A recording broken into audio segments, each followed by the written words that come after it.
Did we try Robbie's mic out yet?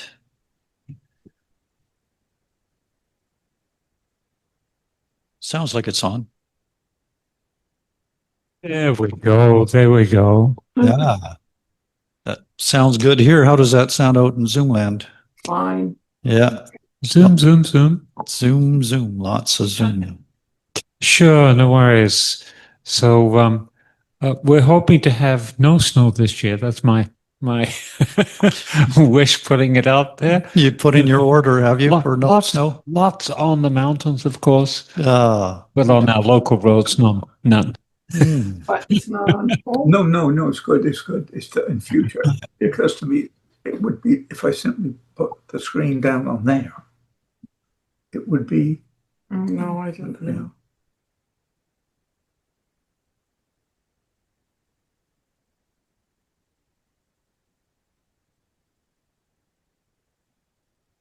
A quarter to. Yeah, lots of time yet. You got any holidays this year? New. Yeah. I went. I had a family. Atma has booked in. Newfoundland. It was a blast. Yeah. 5 days in St. John's, and we had a blast. Yeah. Yeah, I'm fortunate to have a family that gets along and actually likes each other, and yeah. and all the grandkids come, and everybody who can make it, and I think we only had about 15 people or so this time, but still it was a really good reunion. A lot of fun. I've been in Port Alberni since 1987, but I went to UVic and started creative writing degree in 1980. And that's when I fell in love with the island. And yeah. 1980, and I fell in love too. Yeah.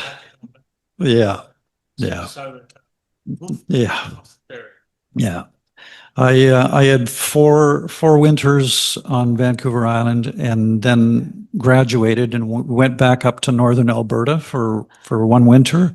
And I distinctly remember the moment laying under the truck in my father-in-law's driveway, trying to put the chains on with snow up around my neck, saying, "I've had it. We are going back to the island. I don't care what we do. We are going back to the island." And so we did, and everything worked out. Yeah. I came to Canada in 1968, so I was 16 at the time. Talk in your mic, and everyone can hear you. I came to Canada in 1968. I was 16 at the time, and I just found Canada to be so beautiful. I mean, at the time, Vancouver was a small place, and Richmond was called Ditchmond for a reason. There were ditches everywhere. Oh yeah. One year you couldn't find the road. There was so much water. Oh my It went God. from the front step to the next front step to the neighbors across the way. Wow. They just couldn't keep up with the rains.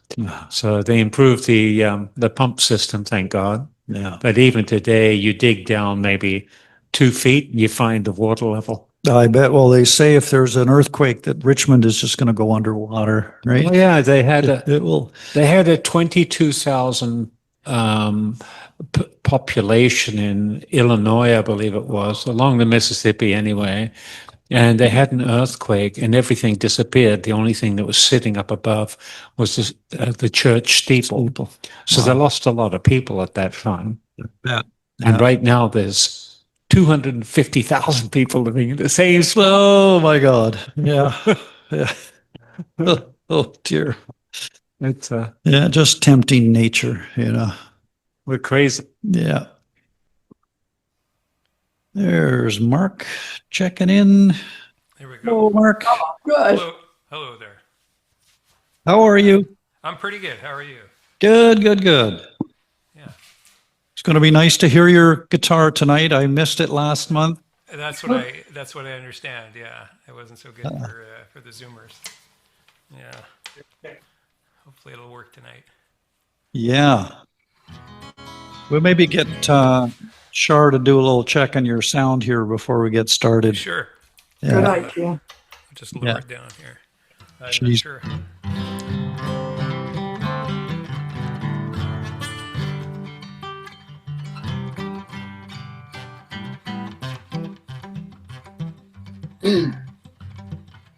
Hey, Dan. Jude. Is good? Okay. That's good. It's coming out of here. Oh, there you are. It's a little faint, eh? Yeah, your voice too is faint. Okay. Just hold on a second. We can. Okay, wait. How about? I don't think this will make a difference, but I don't think that'll. Okay. How about?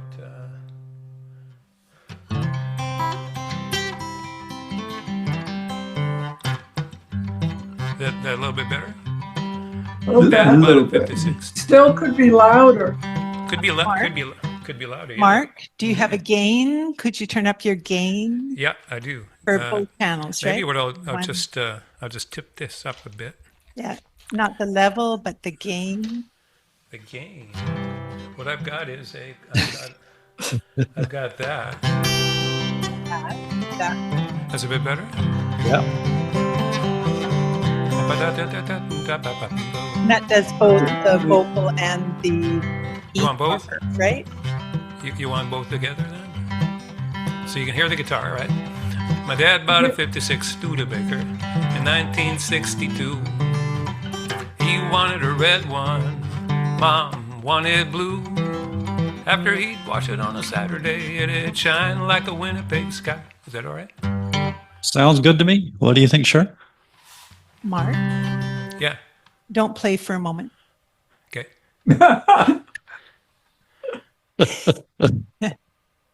The adjustment that you made was very good. And was that adjustment for both your vocal and your guitar? I just got the one mic, so it Right. is coming through both. Yeah. Okay. Do you mind just turning that up a half a notch? For just overall. Yeah. Yeah. So I've got the microphone kind of focused on my voice, so I could tilt it a bit to blend it a we bit. can hear the guitar just fine. Okay, well then Yeah. we should be all right. This is good now. This is good. This And is I just stripped it up a little bit. Okay. I think it's good. Just strum the guitar a little bit, like just do.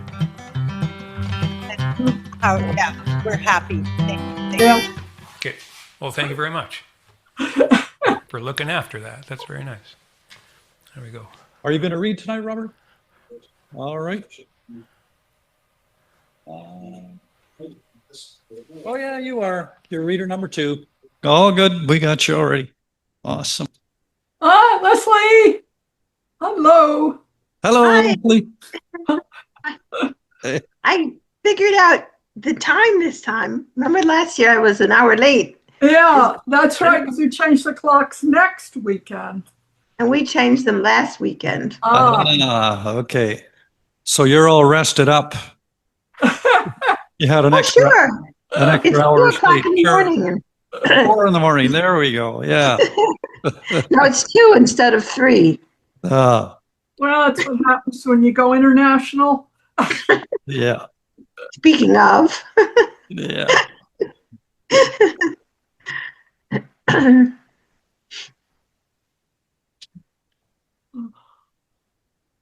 So, David, Mark, Rob. No sign of Atma yet. We're missing her, but it's only 5:02. We'll give her a minute.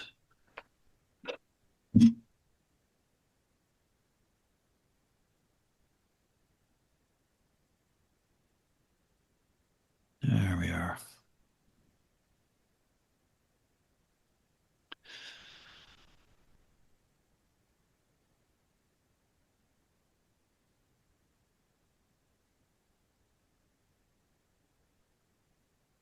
Oh, yeah. That's an easy one. Yeah. Yeah. Very easy. Yeah.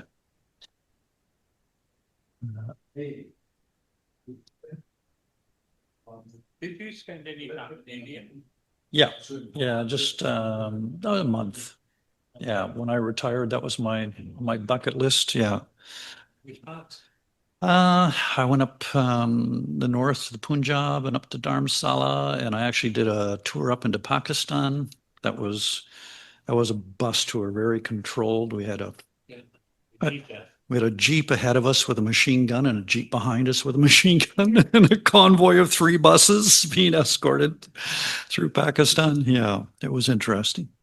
Very interesting. But yeah, it was great. And then I went down Varanasi and oh yeah, in places, yeah. My boss used to go to Calcutta, Mm. and he arrived just at sunset, and they're just outside of the city driving towards, and the whole horizon is public up in there. And he goes to the taxi driver, he goes, "What's that?" He goes, "That's the unplane. They keep you warm." Oh dear. They stand. Leslie's sitting in a different spot. Wow. Yeah. Wow.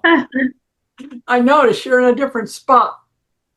Yeah, let's see. I have plat dodge in the other room also, and the sun is so bright when I have plat dodge that I just changed my computer to here.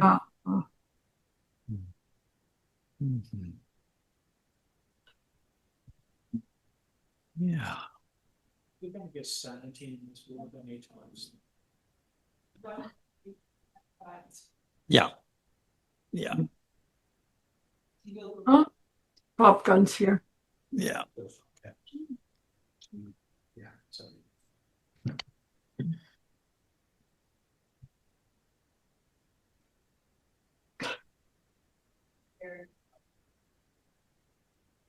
So you can send one of you can send a Zoom invitation. Hmm. Okay. So there we are, just near Janice at Continental Cabs. Okay.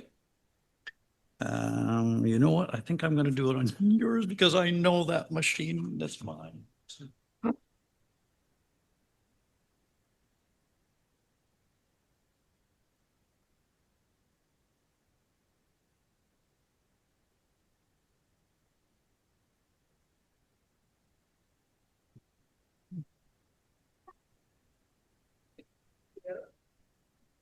I'm not.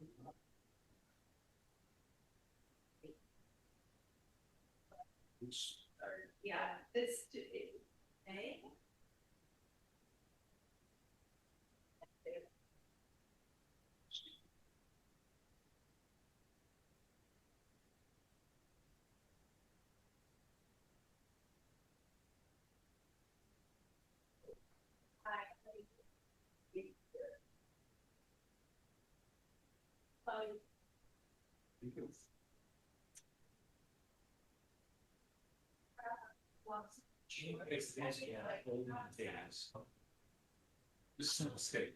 Yeah. Yeah. Brings fruition. Mhm. That's the myth anyway. There's Atma. Oh, good. Hello, Atma. Okay, Atma. Okay. Nice to be back. I might have to turn my That's video off once in a while. So first, mm.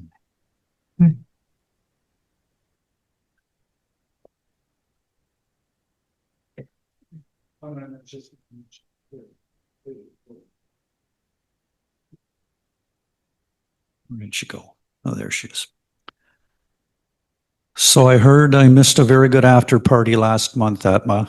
I'm so Yeah. sorry I missed your visit. well, we'll be back. Yeah, good. Yeah, and you got to coordinate it with Kathy and David, so you're coming all at the same time again in Mhm. April. Is that the next one? Likely. I don't know. I haven't talked yet with Kathleen. Trying to figure out the end of April because everybody has a birthday then. Ah, See, if we could just get Lesli, we'd all be here. Yeah, that would be amazing. all right. We'll get Sheila to make a big cake Yeah. All right. Oh, I'm looking at the clock. It's only 5:58.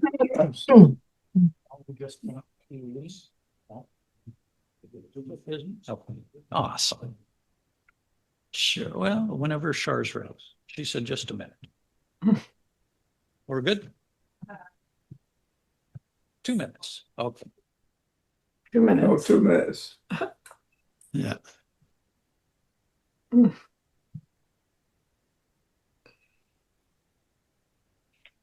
View my I think it's kind of ready. Okay. Has it already started? Yeah, but I'll tell them. I thought it started at 6. Yeah, it's 6. I'll be turning my video off, but I'm here. We're running late with dinner. I don't want to eat in front of everyone. No.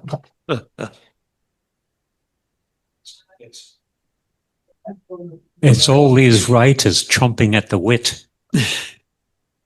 Ooh.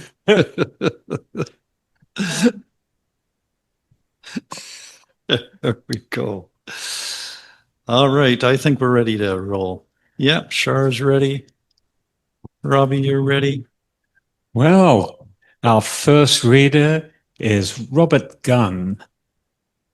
Before we get started. Oh, sorry. Yeah. Let's start with the first one. My apologies, Robert. Lesli Omhundro. Yeah, actually, let me just speak a little bit first. What's that? Just introduce me. That also. Oh, yes, by all means.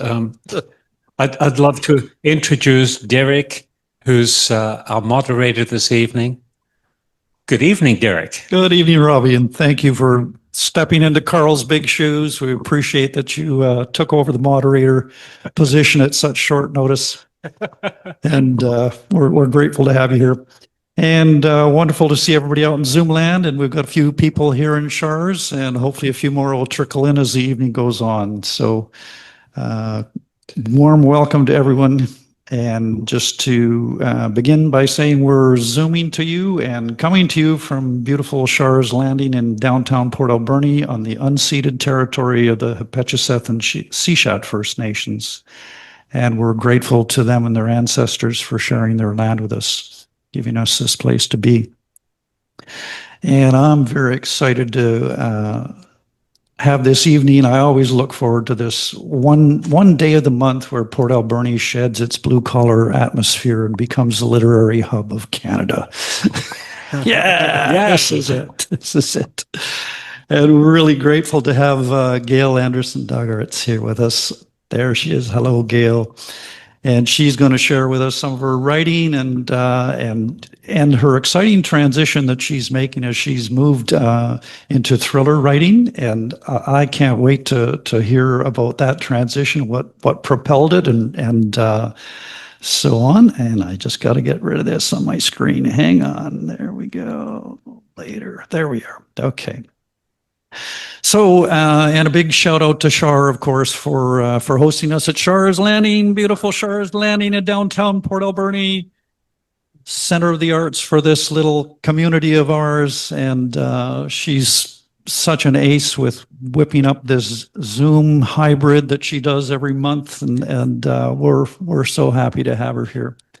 And we've got a stand-in for Sheila as well. We've got Mary in the background. Hello, Mary. She's hauling the drinks out and keeping us taken care of here. So we're going to have what do we got, about 9-10 readers tonight or so. But we'll see if anybody else shows up.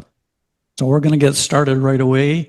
And Lesli Omhundro Bronczkowski, all the way over in Deutschland, is going to start us off. Good evening, Lesli, or good morning, Lesli. And Morning. yeah. Well, what are you going to share with us this evening?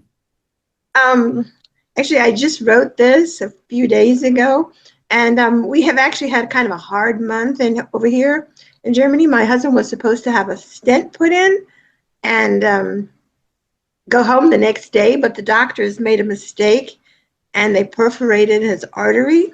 Oh, no. And his heart stopped beating, and they were able to reanimate him, and he went into a coma. Oh my God.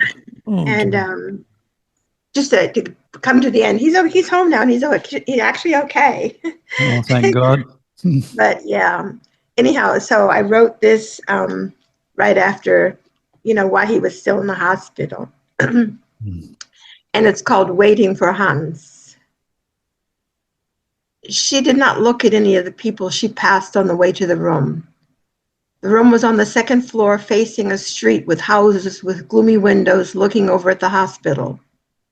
Behind the houses was a woods. The street was empty, except for the black car parked in one of the driveways. In good weather, joggers used the street for their runs. Now the sky was getting dark, as though forecasting rain. The wife stood beside the bed where her husband was sleeping, holding his hand. Behind the bed, the numbers on the monitor beeped and changed with his breathing. The door to the corridor was open, but the air in the room felt heavy. "Hey, folks," the wife said. She had set her bag down on the floor next to the bed. A doctor entered the room. He was a dark-skinned man and young. He stood behind the bed in the dim room. "It's hot in here," she said. "Yes," he said. "You should drink something. I'll get you some water." The doctor walked over to the cabinet and took out a glass and a bottle of water. He put the glass and the water on the tray next to the bed and looked at the wife. She was looking down at her husband's white face. She brushed his thinning hair back on his forehead. She sensed he was waiting, unsure of what he wanted to hear. "He's not breathing on his own," she said. She looked at the tube in his mouth. "Not today. We'll see about tomorrow.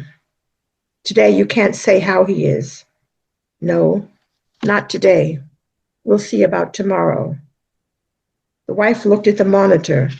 "What does it mean?"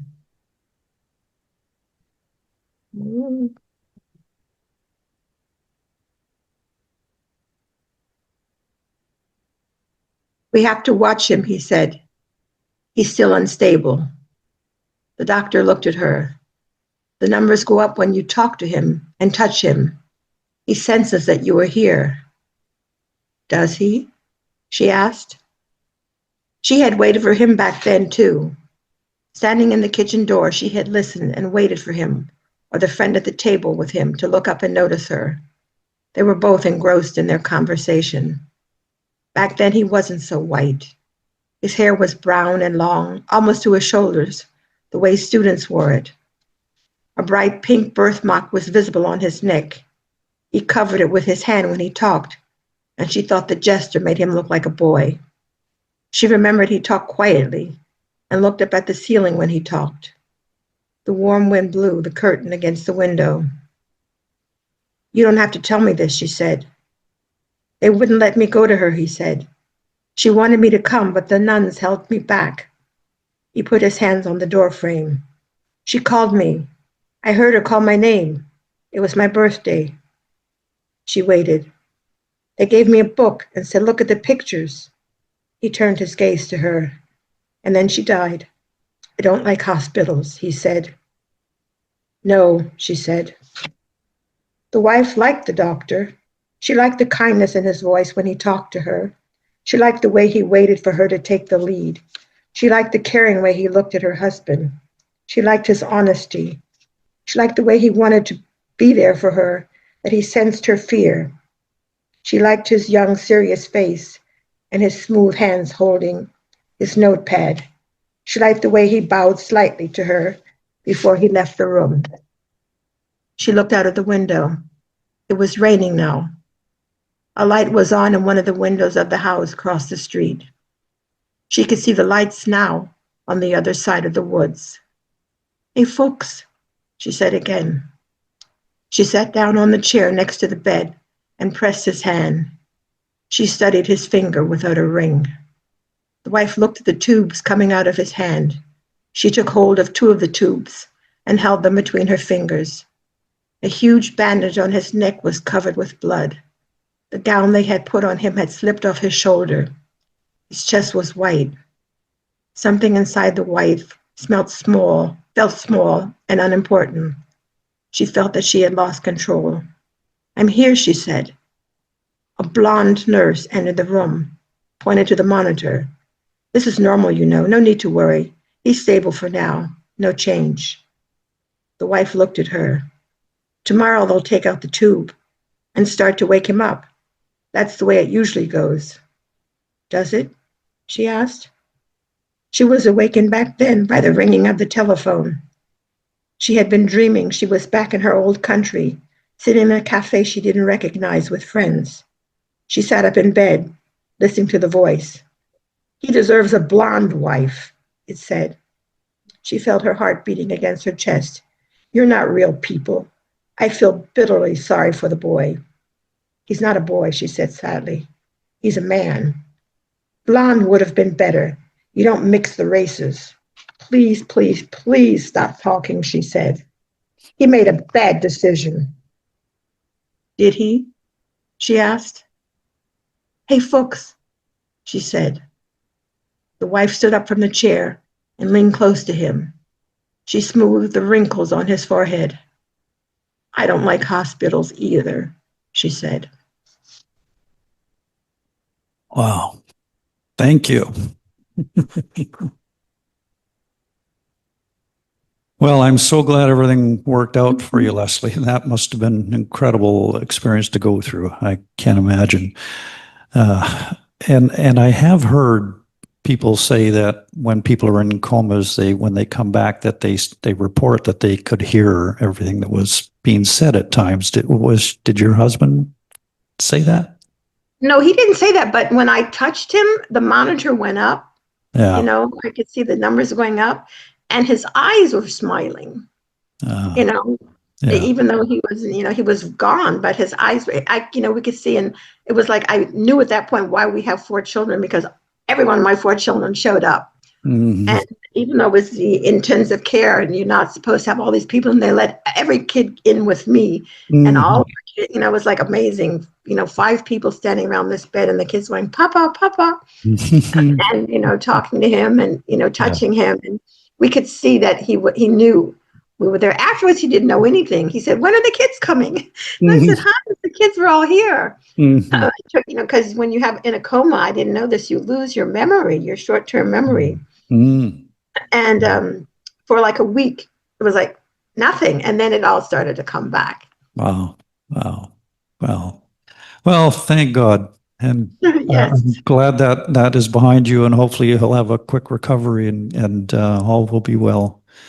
And I know about those young doctors. I remember when my father went through a similar thing, and I looked at the doctor and I thought, is he old enough to be a doctor? I know. He looked like a teenager, right? But yeah. But anyway, he did know what he was doing. So, and obviously yours did too. So Yeah. okay. Well, thank you so much, Leslie, and I hope you can hang around and enjoy the rest of the evening with us. I plan to stay here. I want to hear Kathleen. She's the last on the list. Good. All right. Yeah, we put it that way on purpose, just to keep you. Right. Okay. Okay. All right, we're going to come live to Char's here now, and Robert Gunn is going to share some work with us. And there we are, coming up to the microphone, and we'll just give Char a moment to adjust the camera there and zoom in on your beautiful face. Well, thank you, Derek. I've got my blue shirt on Lovely. today, but I'm afraid it's pretty thin gruel, not a productive summer. But when you get to my age, building on the first presentation, you do get involved in a lot of death. And so this is a requiem for a friend of ours in the back rooms for Joanne. Joanne was political. She spoke longingly about the back rooms of the back rooms, where she thought she'd like to be. Her perception of where the deals were done by the great and the good, or just as often by the mediocre and the fools, where they'd meet to hatch their plots, do their deals, make their trade-offs, and kiss-offs, and the payoffs, and to dish out the fuck-offs. In her mind, or her imagination perhaps, where the real decisions were made, free of the carefully selected words of the memos and papers penned by those neutral and loyal spear carriers labeled for decision, background, issue notes, talking points. Beyond the whispers of the smooth, the lobbyists, and the influencers, do these men, yes, they are mostly men despite her efforts, usually non-practicing lawyers, ever suffer from uncertainty in the face of turbulence and unknowns?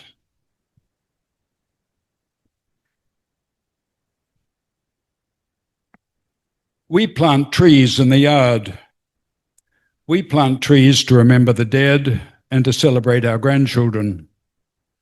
Today, we set an evergreen magnolia into the soil for a young, vivacious friend who left us far too soon.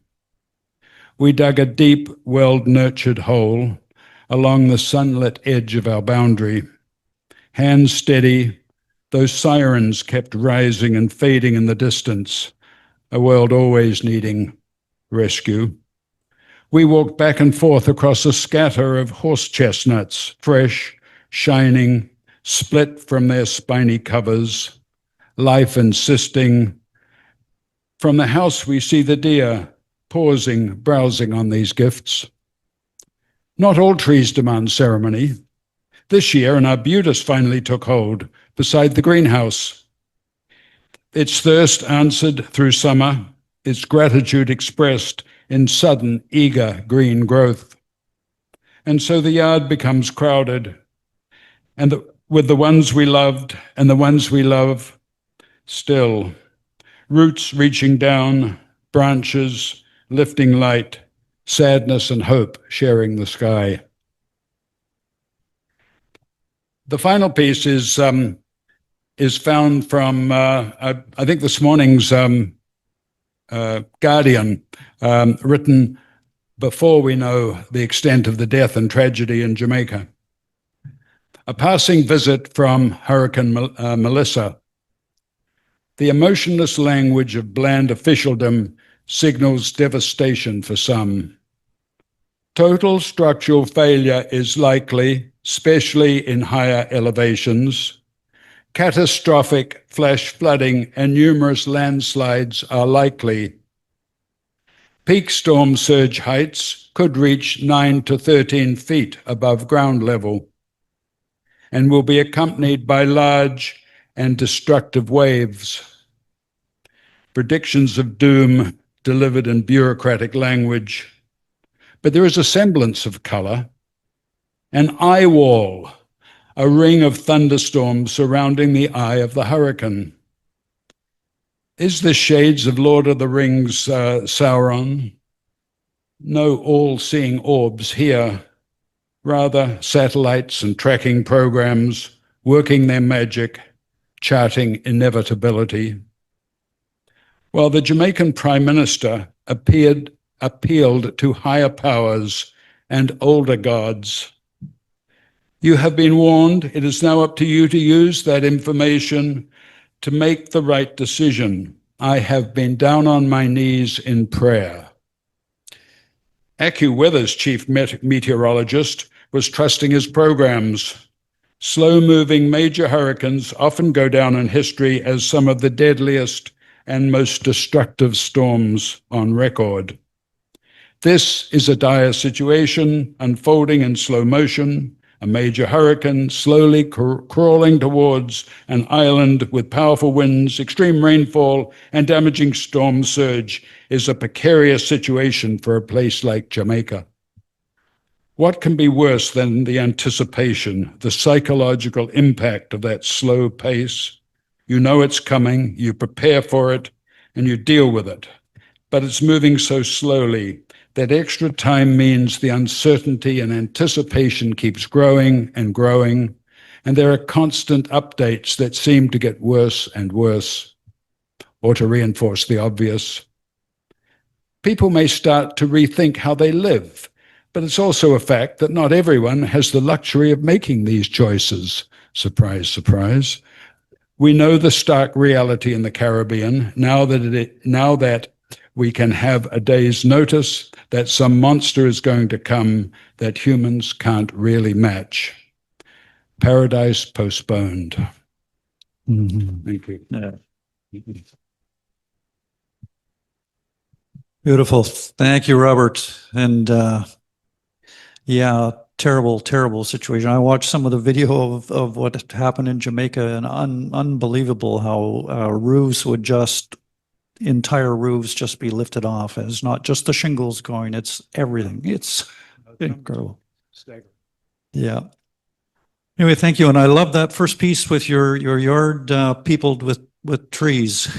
It's gorgeous. And yeah. And Robert has a lovely backyard. In fact, I was thinking about asking him if I could build a house in his backyard once. It is so nice and private. All right. Rochelle is here. Good evening, Rochelle. Are you going to read tonight?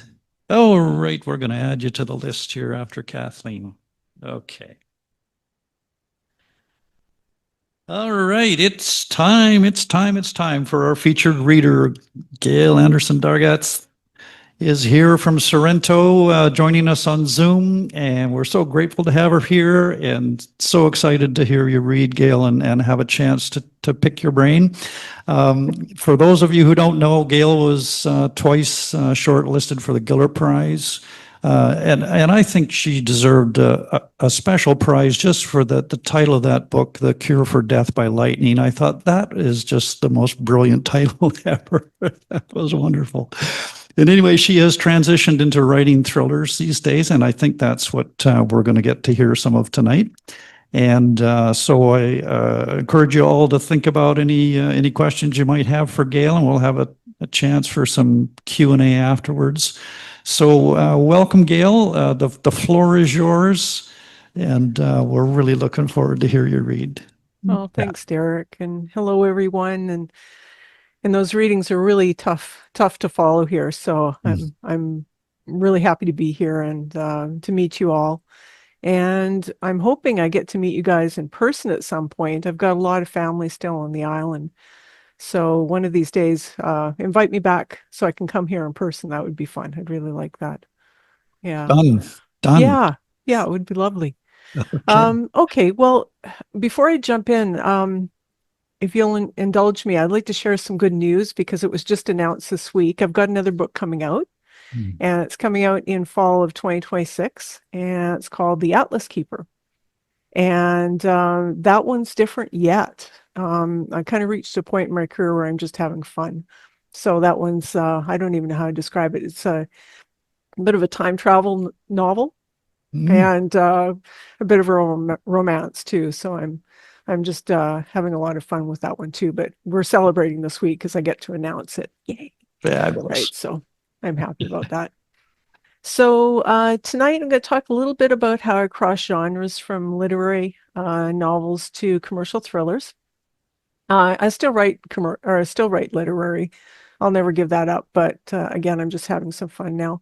I'm also going to talk a little bit about my own process of writing thrillers. I don't know, is anybody here into writing crime fiction or thrillers at all? Anybody at all? Yeah? Atma? Yeah. Atma, sorry. Anybody else? Yeah. Does anybody read crime fiction?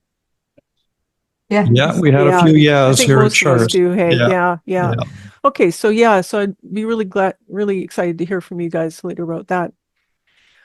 So I'll end with a little short piece from The Almost Widow, the first chapter later. But I'm mostly interested in chatting with you guys, so I'll try to keep this short.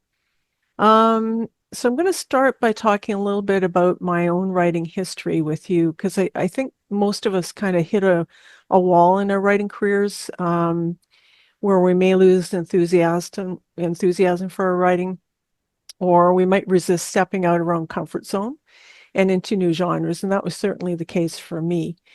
So many years ago, I started out writing poetry and short stories. But my first real writing gig was as a reporter and a photographer and a cartoonist at the Salmon Arm Observer. That was many, many years ago. But during that time, I started entering writing contests and I started placing, and then I started winning. And I won a contest judged by Jack Hodgins, who I know most of you are familiar with. He was teaching at UVic at the time. And I think, Derek, you said you did a creative writing degree at UVic? Was that? I did, yeah. And I had Yeah. Jack as an instructor. He was amazing, absolutely. Yeah, amazing. just Yeah. amazing. Yeah, and he taught me so much about writing, but he taught me so much about teaching writing too, right? He was just an amazing communicator. Yeah. And living the writer's life as well. In any case, at that point, he took me under his wing, and I ended up doing the UVic creative writing program as well, which was wonderful. And I don't know if you remember this, Derek, but I had profs at UVic that put it right on their outlines that said you must write literary. You have to write literary stories, a literary novel, the great Canadian novel, and no sci-fi, no fantasy, no genre fiction. That was right there. They put it right on the table. And of course, that really irked me. I don't know, did it irk you too, Derek? It was like, And so just despite them, I started writing fantasy and humor and squashed them together. And so, and came up with these bizarre stories about cows.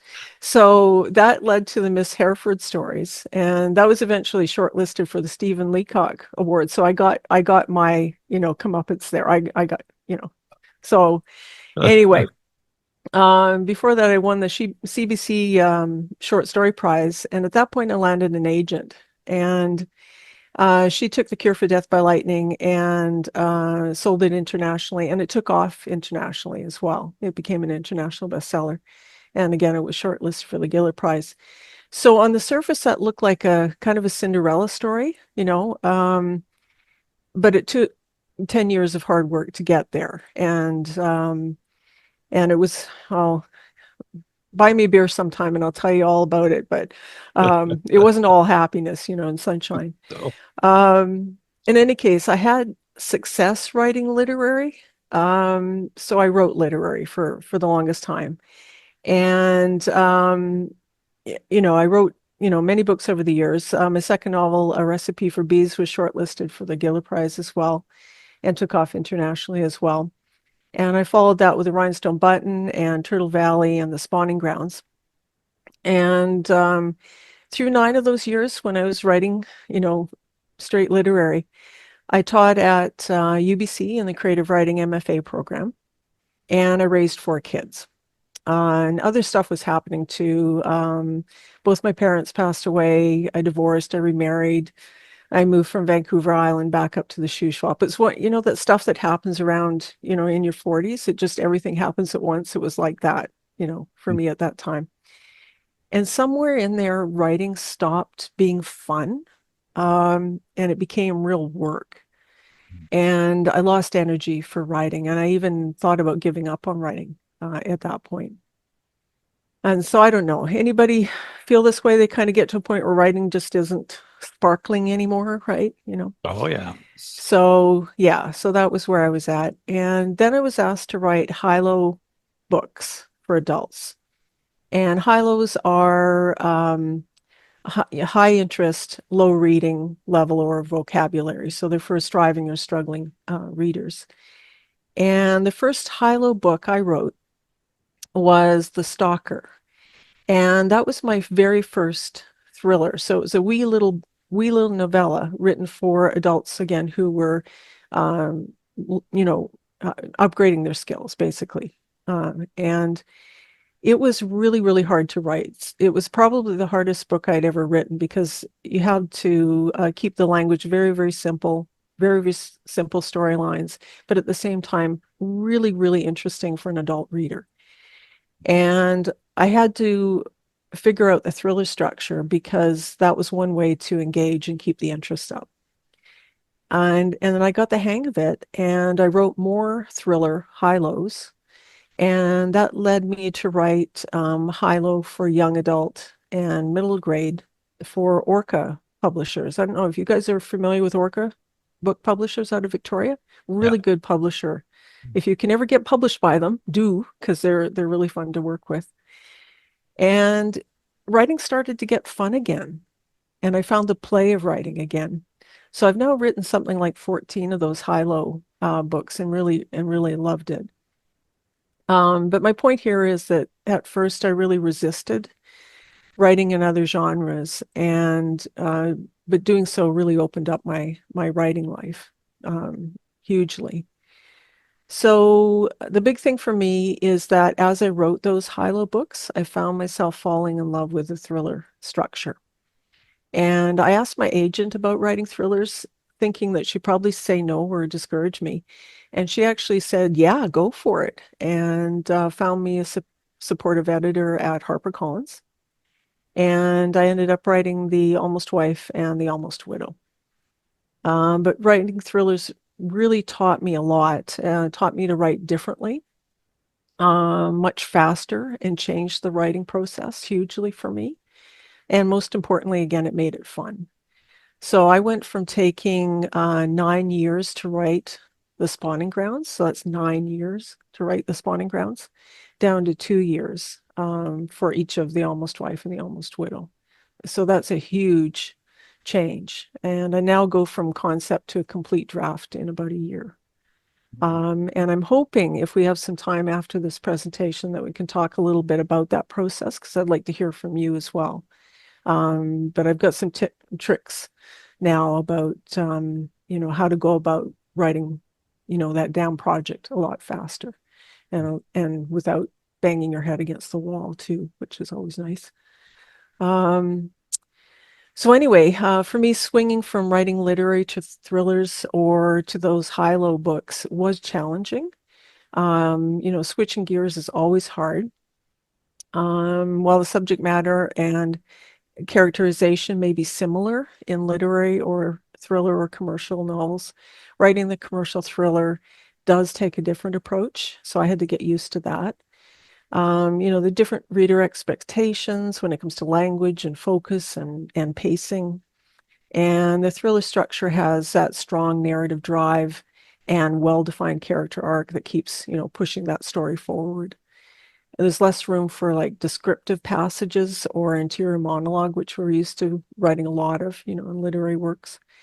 And very often there's that compressed timeline. So things move along really, really quickly. Like in The Almost Widow, most of the action happens over the course of just 1 week.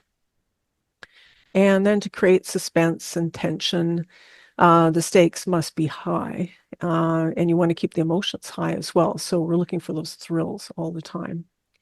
In a commercial thriller, ending on a cliffhanger pulls the reader into the next page, which is something I would never do in a literary book. And the reader should be constantly asking what's going to happen next. I think that's true of any story, but in particular in a thriller. And of course, in a thriller, pacing is like everything. And you want like that ticking clock. So in The Almost Widow, a man must be found before he dies. And his wife, Piper, is desperate to do so. So it's all about building suspense to the point where the reader doesn't want to put that book down, right? And, subplots really help to keep the interest up. In The Almost Widow, Piper's mom turns up, bringing with her a dark secret from Piper's past. So, ultimately you want to make the reader care about your character and the situation they found themselves in.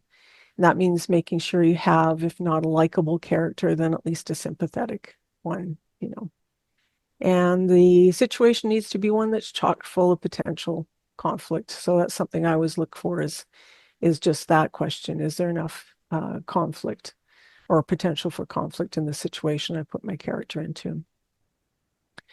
So in The Almost Widow, again, situation, my protagonist is up against the wilderness and its many dangers, along with threats that she isn't even fully aware of.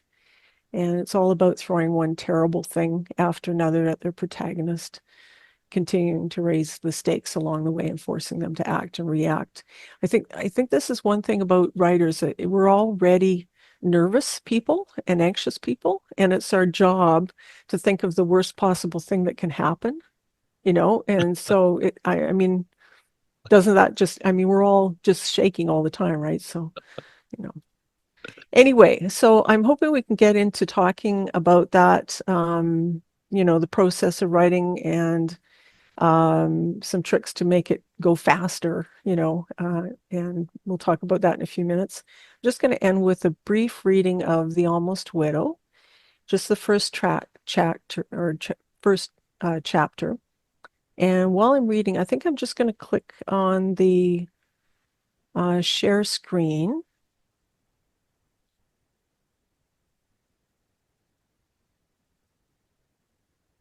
So you should be able to see it there. So I've just got The Almost Widow up there. And before we go to Q&A, I wanted to show you some resources on the website as well that you might find interesting. Okay, so The Almost Widow and The Almost Wife are two distinct stories with different characters and different locations. And we can talk maybe a little bit about how I fell into using those two titles because it's kind of interesting. The Almost Wife was set on Manitoulin Island in Ontario. And I've got a bit of a backstory personally about why that was the case. I can talk about that later as well. The Almost Widow is set in the interior rainforests of BC, so very close to home. In the story, again, Piper's husband goes missing, and desperate to find him, she searches for him. Even after search and rescue calls things off, but there is more going on in the forest again than she knows. So I'll read the opening chapter, which introduces the spooky setting, and then I'm hoping to chat with you guys. Great. Okay, I've just got it up on my screen here. Someone was watching me. I could feel it. That tingle you get at the back of your neck between the shoulder blades. I scanned the dim, misty forest behind me, the skunk cabbage along Hunter's Creek, the western hemlock strewn with witch's hair, the moss-covered and impossibly large trunks of the towering red cedars, the ferns sheltering the mossy forest floor at their roots. I saw no one, though the unsettling feeling persisted. Someone was watching me. But then there was always someone watching within this temperate rainforest. A chickadee, a crow, a cougar, a black bear, or a grizzly. I put a hand to the bear spray in the belt holster at my hip. A huge cinnamon-colored grizzly, a sow, has stalked my husband, Ben, through this forest earlier in the fall, though on the far shore of the lake, likely the same bear that had mauled a young woman to death here the previous summer. Ben and Jackson had never been able to catch the animal. The cinnamon grizzly with a taste for hunting humans was still out there. I shook off the thought as I turned to the giant stump I'd just discovered and snapped a few photos of it with my phone to share on social media when I caught some bars. There was no cell reception out here. This stump of an old-growth red cedar was inflicted with heart rot, as so many of the elderly trees were.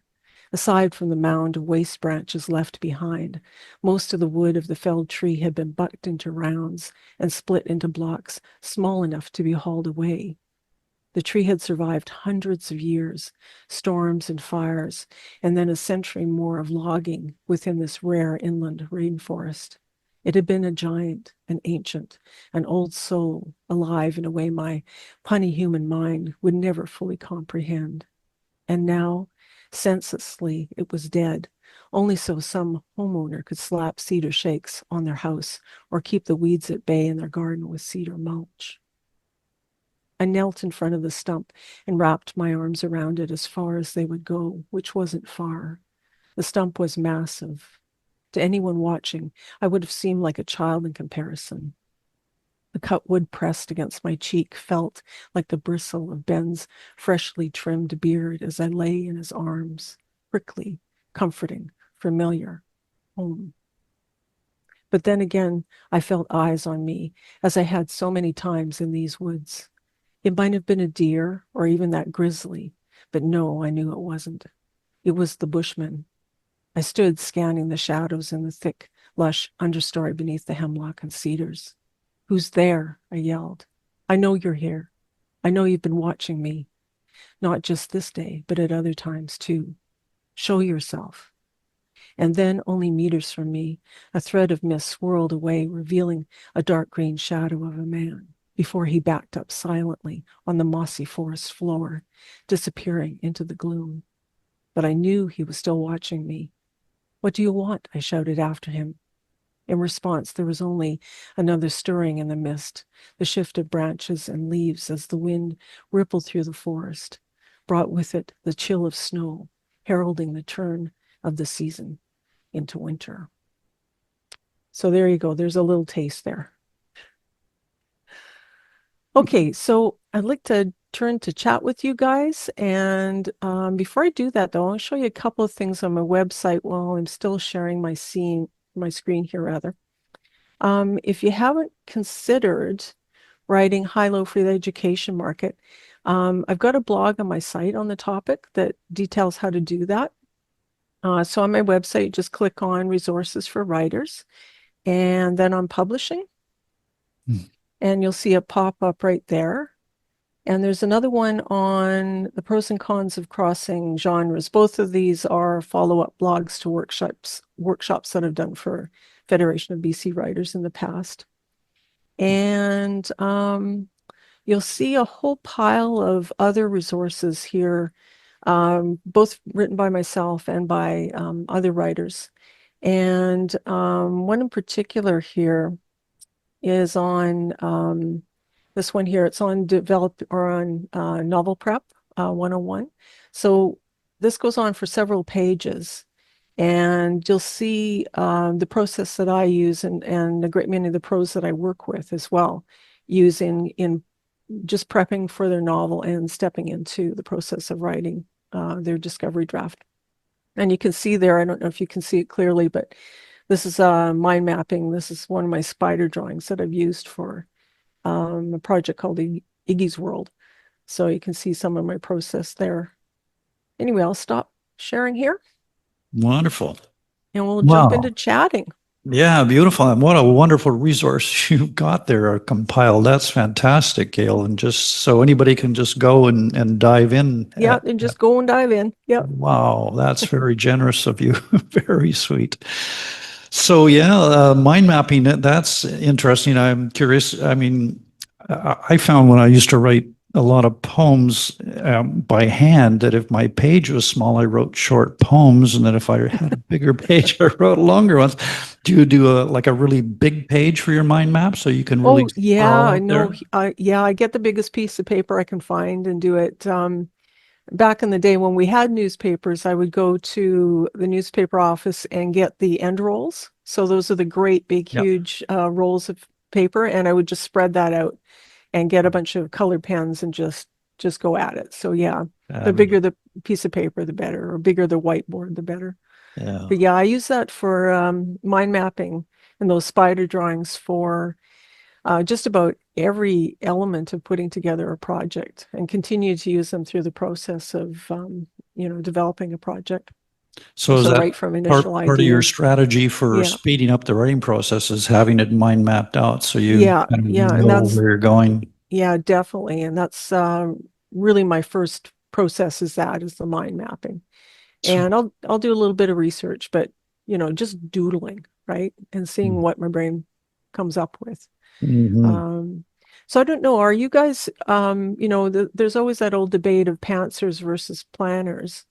Do you guys outline, or do you just go by the seat of your pants, when you're working on your writing? Anybody want to volunteer on that one? I'll jump in if not. And that's for me, if it's a longer piece, I need an outline, or else I will spend inordinate amounts of time going down dead ends and never get to a finished product. So I always found I've got to have that outline, and I've got to, once I have clarity on that structure, then it seems like the writing's so much easier. It's just like, okay, I just have to write this piece today and this piece tomorrow and build it in. Yeah.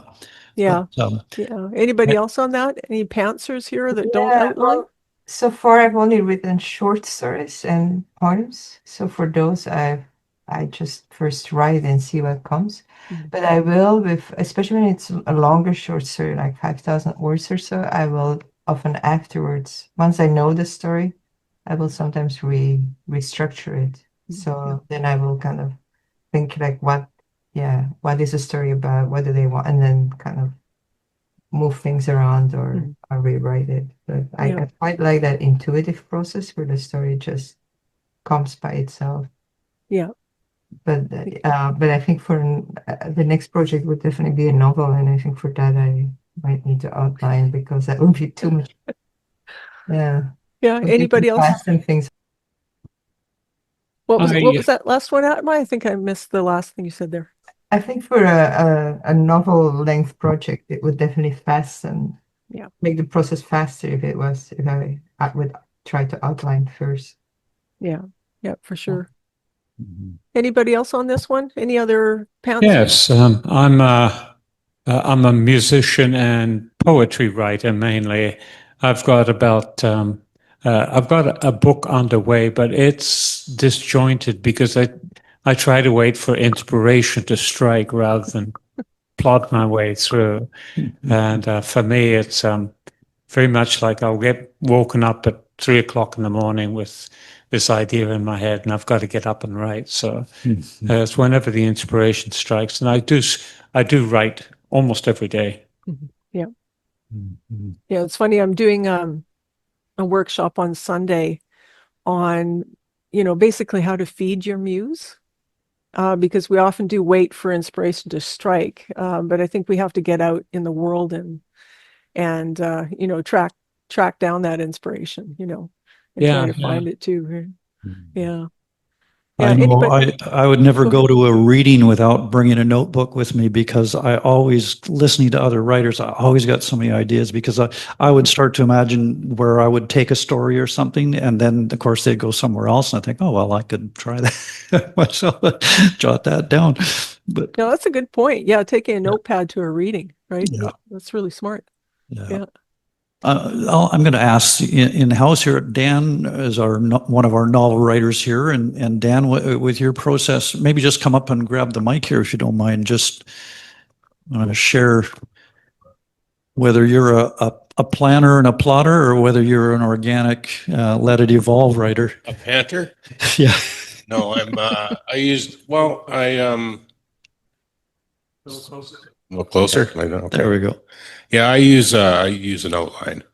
But it changes. You'll find your when you start working through it and you start putting stuff together that, no, I need something more here, and so you tend to kind of wander off. So there are times when I just let it go too. I don't stick strictly to it.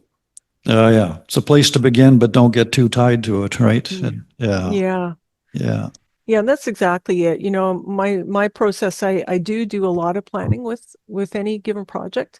I actually start with a synopsis, which is, we usually think of a synopsis as something we write once we have a completed project and we're selling it to an agent or an editor. But I actually start by writing a synopsis because it forces me to think about situation and other things like point of view and be really clear on that, and definitely on structure. And then I use that to brainstorm with quite a few people, other writers. My son Graham is a gifted editor, so he gives me a lot of so honest feedback. Too honest sometimes. Too honest feedback. Well, he's always very gentle and kind with everybody else, but not with Mom. Right? It's through that process that the project starts to make increasingly more sense. And then I skip to an outline, and I use Scrivener for this. Anybody else use Scrivener, the software Scrivener? It's worth looking into if you haven't. It does take some getting used to use, but it's set up to work the way writers often work. So the old recipe card idea is built right into it. But the thing I love about it is, as I'm planning, as I'm working on an outline, I'm also writing little snippets of scene here and there, just action and dialogue, so that the characters will tell me what the story is about. So I'm planning, but I'm also leaving room for that organic or serendipity kind of process, where the characters are telling me. So it goes back and forth and back and forth, and then I do a chapter by chapter outline, and then jump right into a discovery draft. But I'm always looking in the discovery draft to see again, where the story is taking me. So again, that's that organic, process. And I go back and change the outline. So it goes back and forth and back and forth. Yeah. Sweet. But yeah, outlining, that saves a ton of grief. Yeah. Even with a short story, it does help a lot. Yeah. And, yeah. I have a question, Atma? Gail. At what point do you know your characters? Or do they come after the synopsis, or do you already know your characters when you write the synopsis and the situation? Well, you see a lot of advice out there to, really know your character before you sit down to write. I actually think it's more really pay more attention to the situation first. So if you've got a dynamic enough situation, then you can drop your character into that situation and they'll tell you who they are. So over time, they'll develop. But if you don't have a dynamic enough situation, then there's not, again, enough opportunity for narrative conflict.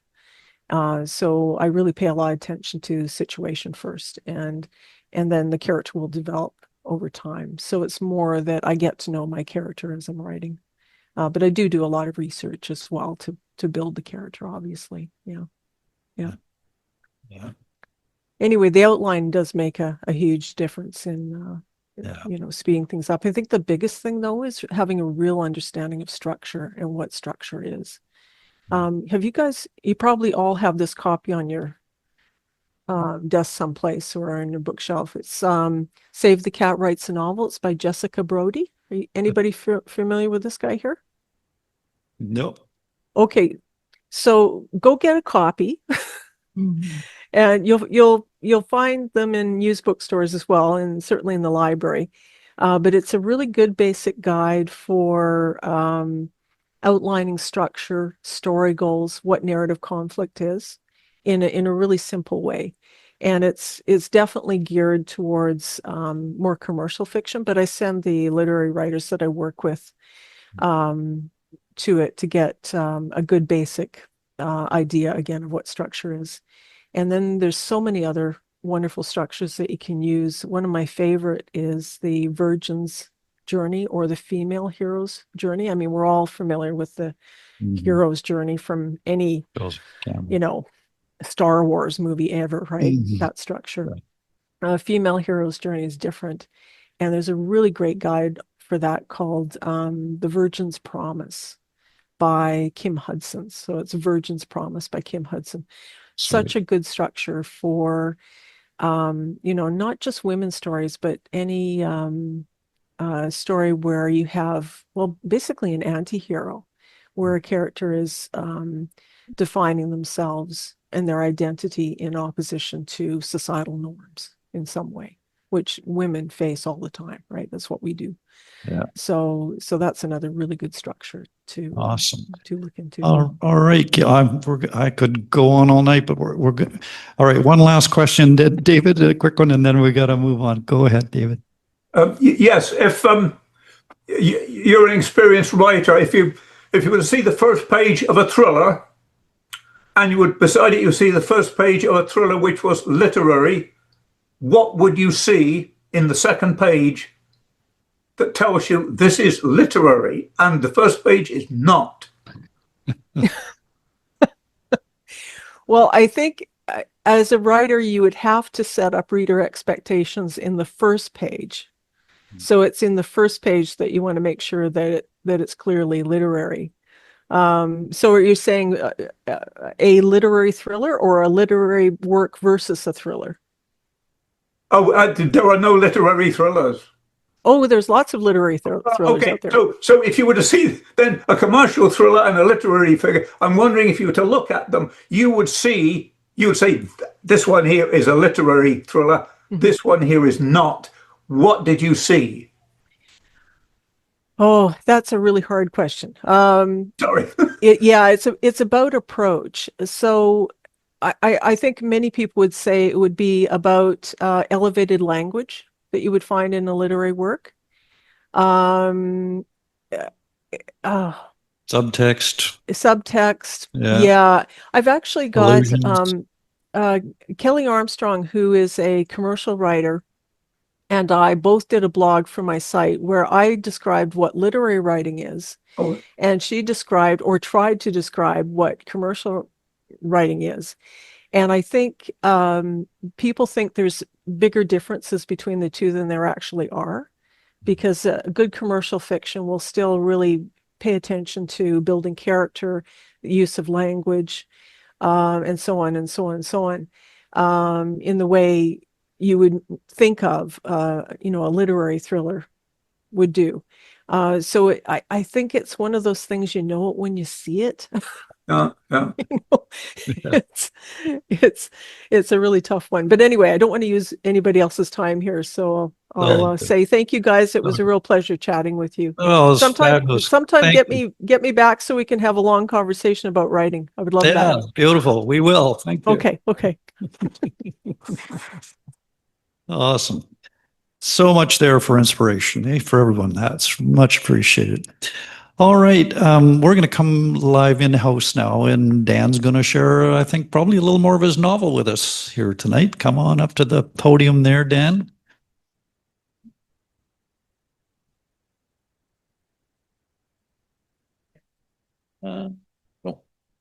Atma, and then you. Yeah. How's that? Yeah. We'll get, Char will get you tweaked there and zoomed in. There we are. Wunderbar. Yeah, I could have done that all night.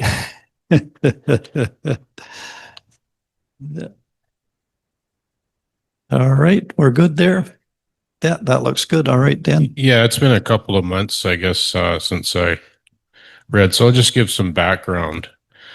The last time I read, it was about a character named George Prescott, who is the policeman in the town, and I was giving his backstory, like how he got to be there, and I believe I ended. He had just arrived back in the big city, and so at that point, he's just a young man. He gets rise in the big city. Oh, this takes place like 100 years ago, just before World War I, so it'd be in the early 1900s. And so he comes to the big city. He joins the police force, and then he marries Sophie, his landlady's daughter. And then he's talking to joining the army when World War I breaks out. And then while he's away, he learns that Sophie is pregnant, and then gives birth to their daughter.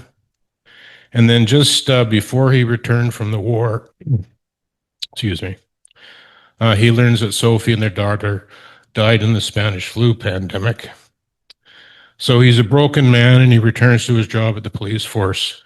But he's lured into corruption because most of the police force at that time was corrupt. And then he's made into a scapegoat once the corruption becomes public, and then he's sent away to Jedway, and that's where he is now. So I hope you didn't start the timer. No, we're going to start it now. Okay. George Prescott's luggage rested against the wall next to the front door. Sunlight from the undressed window glowed an ambient yellow off the freshly cut cedar planks that made up the walls, floor, and angled roof. The mattress protested under his weight, and the wind came off the sea and threw rain and sheets against the window. And over the white noise of his tinnitus filled the room with the dissonant drumming of 1,000 drums. From his vest pocket, he retrieved his only valuables. He carried them in a soft leather billfold. A letter enfolded within, a monochrome photograph, grainy and creased at the corners, of Sophie and their baby Elizabeth, sitting on Sophie's knee. Their prospective eyes, staring in an outward gaze, followed his every turn. Sophie smiling, Elizabeth's mouth open, yawning or about to cry. Taken in a studio years ago when he was away in France. He was looking at them for the first time in a month. He had never held Elizabeth, never smelt her or heard her cry, The old photo was all he had to know his daughter by. On this first morning in Jedway, with the lowest glow of the palest yellow, redolent of wood oil and rain beating upon the window and drumming upon the tin roof, his tears came. He didn't try to stop them nor wipe them away. He just held the photo out from his face. His thoughts numbed and faded. His mind died blurred to a space outside of this life, where they would finally be together. And he remembered the past, his boyhood, when his mother would take him and his sisters and brothers to the church. How the Reverend was delighted to see the children. They would sit, slapped in the back of the head if they fidgeted, listen to the Reverend talk of eternal life, and only good souls would ascend to such a life. Good souls, only good souls. His soul was there when he took the money, made others suffer if they refused or were short. Not the conduct of a good soul, the Reverend would said. His life since returning from the war was the way things were. He was about to read the letter when a hollow knock rattled the door. He wiped his eyes, caressed his mustache, straightened his shirt collar, and opened the door a crack. Shards of rain hit him in the face. Douglas Black, wearing a full-length rubber raincoat, a slicker, and a floppy rubber rain hat, greeted him with a placid smile. "You wanted to know when the boat was unloaded." Prescott looked over Douglas's shoulder and saw the freighter tied to the pier. "I'll be down. Just give me a minute." Prescott met Douglas Black not long after stepping off the Princess Anne. The sole government official in Jedway, Douglas Black acted as notary and postmaster. He firmly and eagerly shook Prescott's hand, helped him with his luggage, showed him the newly built timber frame residence next to the newly built police station. He showed Prescott around the village, introduced him to some of the merchants on the upper boardwalk, pointed out the post office, his own home, the sawmill next to the shore, and the large building beside it housing the steam boilers from the whale rendering plant. Several times during the tour, Douglas Black mentioned he had put in for a transfer and hoped to be leaving soon. "This place can be dreary. It rains a lot. You might find it hard to live here," he said. "They gave you a time frame?" "No. I got mine in writing. It didn't do much good. I can't let them forget me." Like Douglas Black, Prescott wore a full-length black rain slicker. The two descended below the boardwalk to the lower level of the village, where shanties were built with rut-covered logs, planks, and sticks from tree branches, clamored together, mixed with lean-tos and tents separated by impoverished lanes, meandering through the clustered dwellings. The deep scent of filth assaulted Prescott as he reached the bottom of the wood step. Many faces looked up at them. Prescott was out of uniform. His new employer, the provincial police, did not wear uniforms, a policy, he was told, that lowered barriers between those who enforced the law and those meant to conform to it. Prescott thought this foolish. He knew there was always barriers in a segregated society, and he saw it when the upturned faces quickly looked away as he passed. A man emerged from the hovel and dumped a chamber pot onto the floor shore. Black shrugged and said, "I guess some see the ocean as a big toilet that flushes twice a day."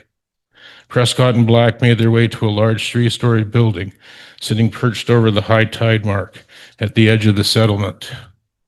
"This is the bunkhouse for the Japanese workers who work at the sawmill and the whale factory. Had a murder there last year. Murder. It's the sake," Black said. "They drink a lot of this stuff. They have nothing to do once the work's finished, and they spend their time drinking and gambling." A man was seated under the balcony at the front of the bunkhouse, and the man was having trouble holding his head up.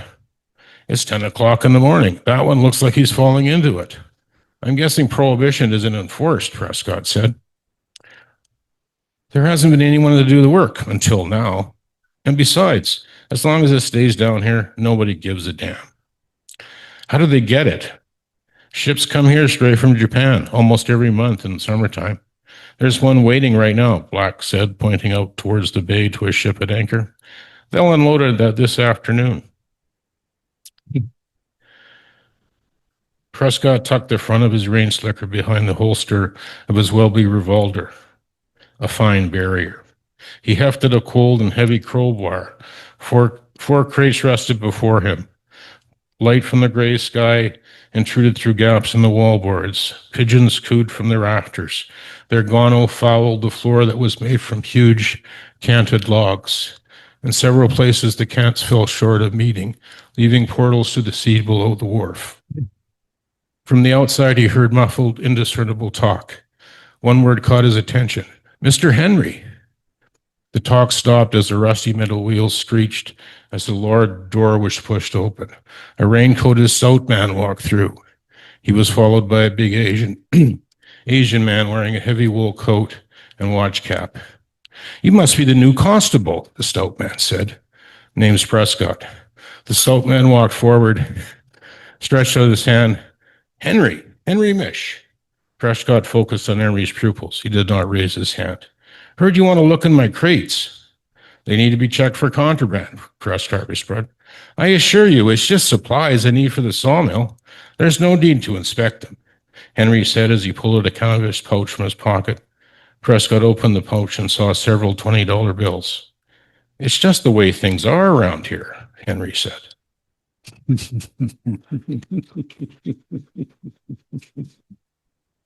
Yeah, I think we're going to get to find out the way things are around there pretty soon. That's awesome, Dan. Thank you, man. All right, we are back out into Zoom land, and Atma is our next reader.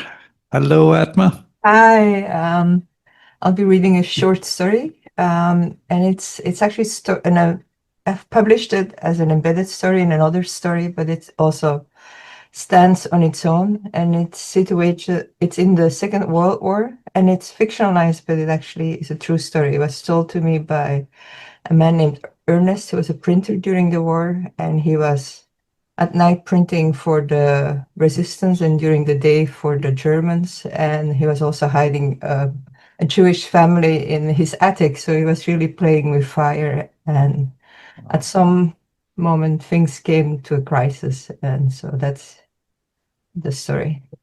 Beautiful. One day in summer, Lothar, a German soldier, was at Ernest's shop to look over a print proof. The wooden shutters were down to keep out the heat, which the narrow streets trapped between their brick facades. Sun fell through the gaps between the slats, drawing bright stripes on the floor, the paper, and the back of Lothar's hands. The room smelled of paper and ink. Ernest made a joke. Lothar laughed and broke into a hacking cough. He put a white handkerchief against his thin lips and spit. Blood again. "It's a damp house I'm staying in," he said. He wished he was home with Sigrun and little Lisa, sitting in a wicker chair in the garden in the fresh summer air, a book in his hand, the head of Bruno, his Great Dane, on his knee, away from the city with hard eyes. He picked up the pencil and made a note on the print. Ernest's work was always meticulous. That day, Sarah was alone in the room, her mother in bed with a sore throat and a fever, her father in the dark kitchen boiling water. Sarah bit her tongue while she drew a slow zigzag, copying the last of the letters Papa had written out for her. She put down the pencil and sat still. Dim light fell through the drawn curtains. The whole house was quiet. She slid from her chair, and in the silent way her mother had taught her, she walked to the door. Her fingers curled around the metal knob. It felt smooth and cold. She bit her lip. This was forbidden. She brought her face close to the door and listened. A soft rumble of voices. Then a deep laugh. The knob clicked. Startled, Sarah let go and the door swung open. Beyond it, a hallway. She blinked against the sudden brightness. Sunlight bounced on the banister. She stroked the gleaming wood, followed it to the polished stairs. Below, tiles sparkled in patterns of red, yellow, and blue. In socket feet, she slid down the stairs. She touched the cool ceramic, the vibrant colors. Just behind the open French door stood a man, boots black and shiny. In his long fingers he held a pencil. It looped and turned, a dragonfly dancing on paper. Sarah took a step closer. From the corner of his eyes, Lothar saw a small hand. thick, long brown curls inches away from his sleeve. A small pale hand landed on the table next to his. He sucked in his breath. Who was the girl? The printer was a bachelor living alone. Was he playing a double game? All his niceness a pretense? Lothar glanced across the table. The printer's face white and still. Lothar had the sensation of looking into a mirror, into eyes blue like his, the eyes of a man he now had to kill. He lowered his gaze. In his hand he held a pencil. This hand had sliced bread, made love, carried a young child to bed. Now it held the weight of 2 lives, maybe more. Horror and fear sizzled through his veins. Is this what a cobra felt before it struck? He was light-headed. There would be blood on his hands, a child's blood, blood he could not wash off, like Lady Macbeth. When he returned home, would Bruno smell the murders on him, pulled back in disgust? Lothar felt as though he were standing atop a seesaw held at midpoint, in perfect balance, 1 foot in the air, just before the quick tipping forward. He had to shoot another man, a nice man, a man who had just made him laugh. If only the girl had not shown herself. If only he had not seen the girl. This is it, Ernest thought. In a strange, pale pool of calm clarity, his mind rushed through the options. He could say the girl was his neighbor's. The soldier would take them to her. She would wring her hands. Would she agree that Sarah was hers? If the soldier asked, she would not be able to give him the child's name. More lives would be lost. The house would be searched. Gabriel and his wife, would they know the girl was gone? Would they escape in time via the roof? Would he be questioned? Would he be tortured until he spit out the name of the other resistance fighters? I have to kill the soldier.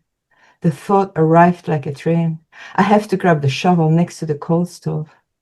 The soldier glanced up, their eyes locked.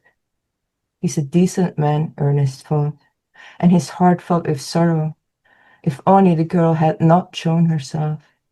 If only the soldier had not seen the girl.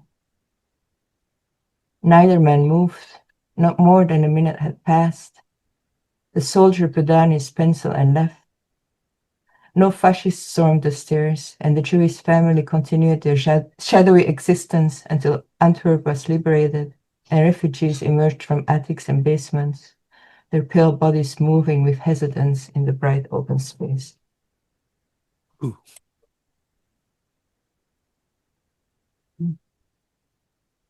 Wow. Very good. Very good tension. Oh my God.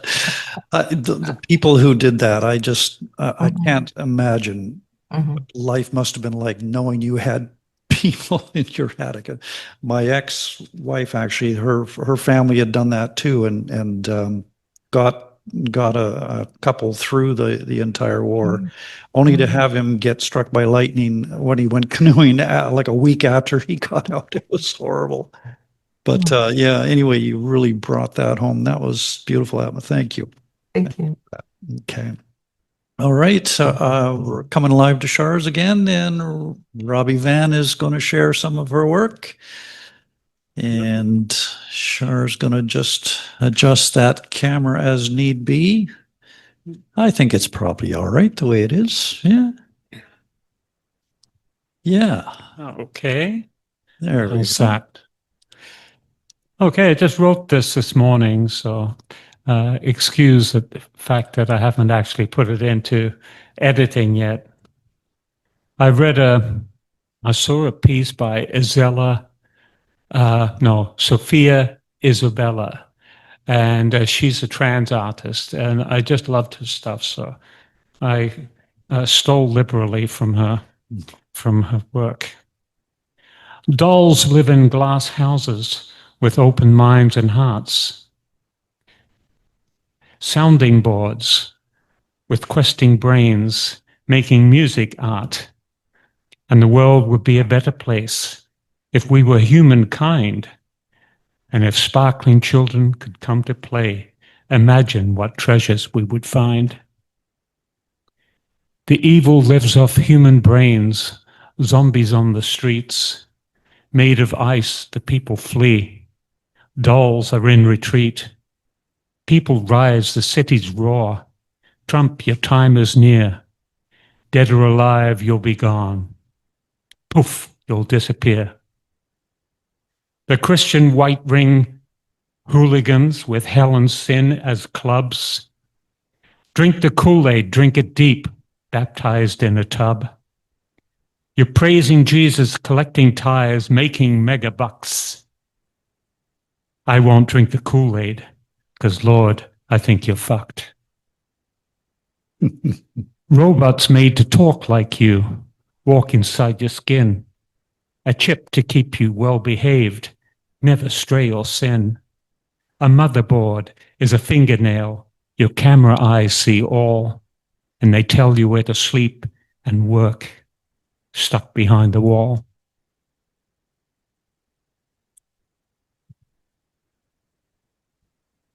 Thank you. I love her stuff. So this is called the Star Maker. The Star Maker arose from a seat to meet the performer. Agog at her music, her presence and her storytelling skills. I am wonderstruck, said he. There is more amazing music in heaven and earth than I had dreamed. Thus the spirit enters and I let go. Oh, what a sweet insanity is music, a fantasy of thoughts and dreams that interlaces with a chord, a notable net for my emotions and a balm from the real. I become captured in its essence like a cocoon or a womb, and I develop in the vibrations. I feel the passions rise to a crescendo, then follow the weave, a tapestry of life into the melody of love. I'm an artist of words and a poet of music. I follow the muse and saw the light break through the shell of my cocoon as I spread my wings and flew into the glory of it all. The muse, she leads me ever onward. Music is my love and my life and my greatest passion. It makes life bearable because of music. What flows through my pulse is a beat of life. What flows through my brain is a universal language of the soul. Of the passions, the music fills the spaces between and enters the creation's wonder. It blooms in the garden of your mind. Oh, a butterfly is free to fly, and music is the lift of emotions. The harder my life, the more miraculous the music.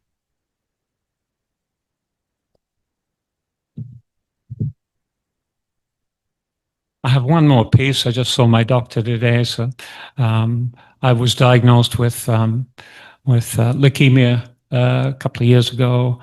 So I got right off of all grains and I started eating properly. And I microdosed magic mushrooms to help with it as well. And I got good news from my hematologist about 2 or 3 weeks ago.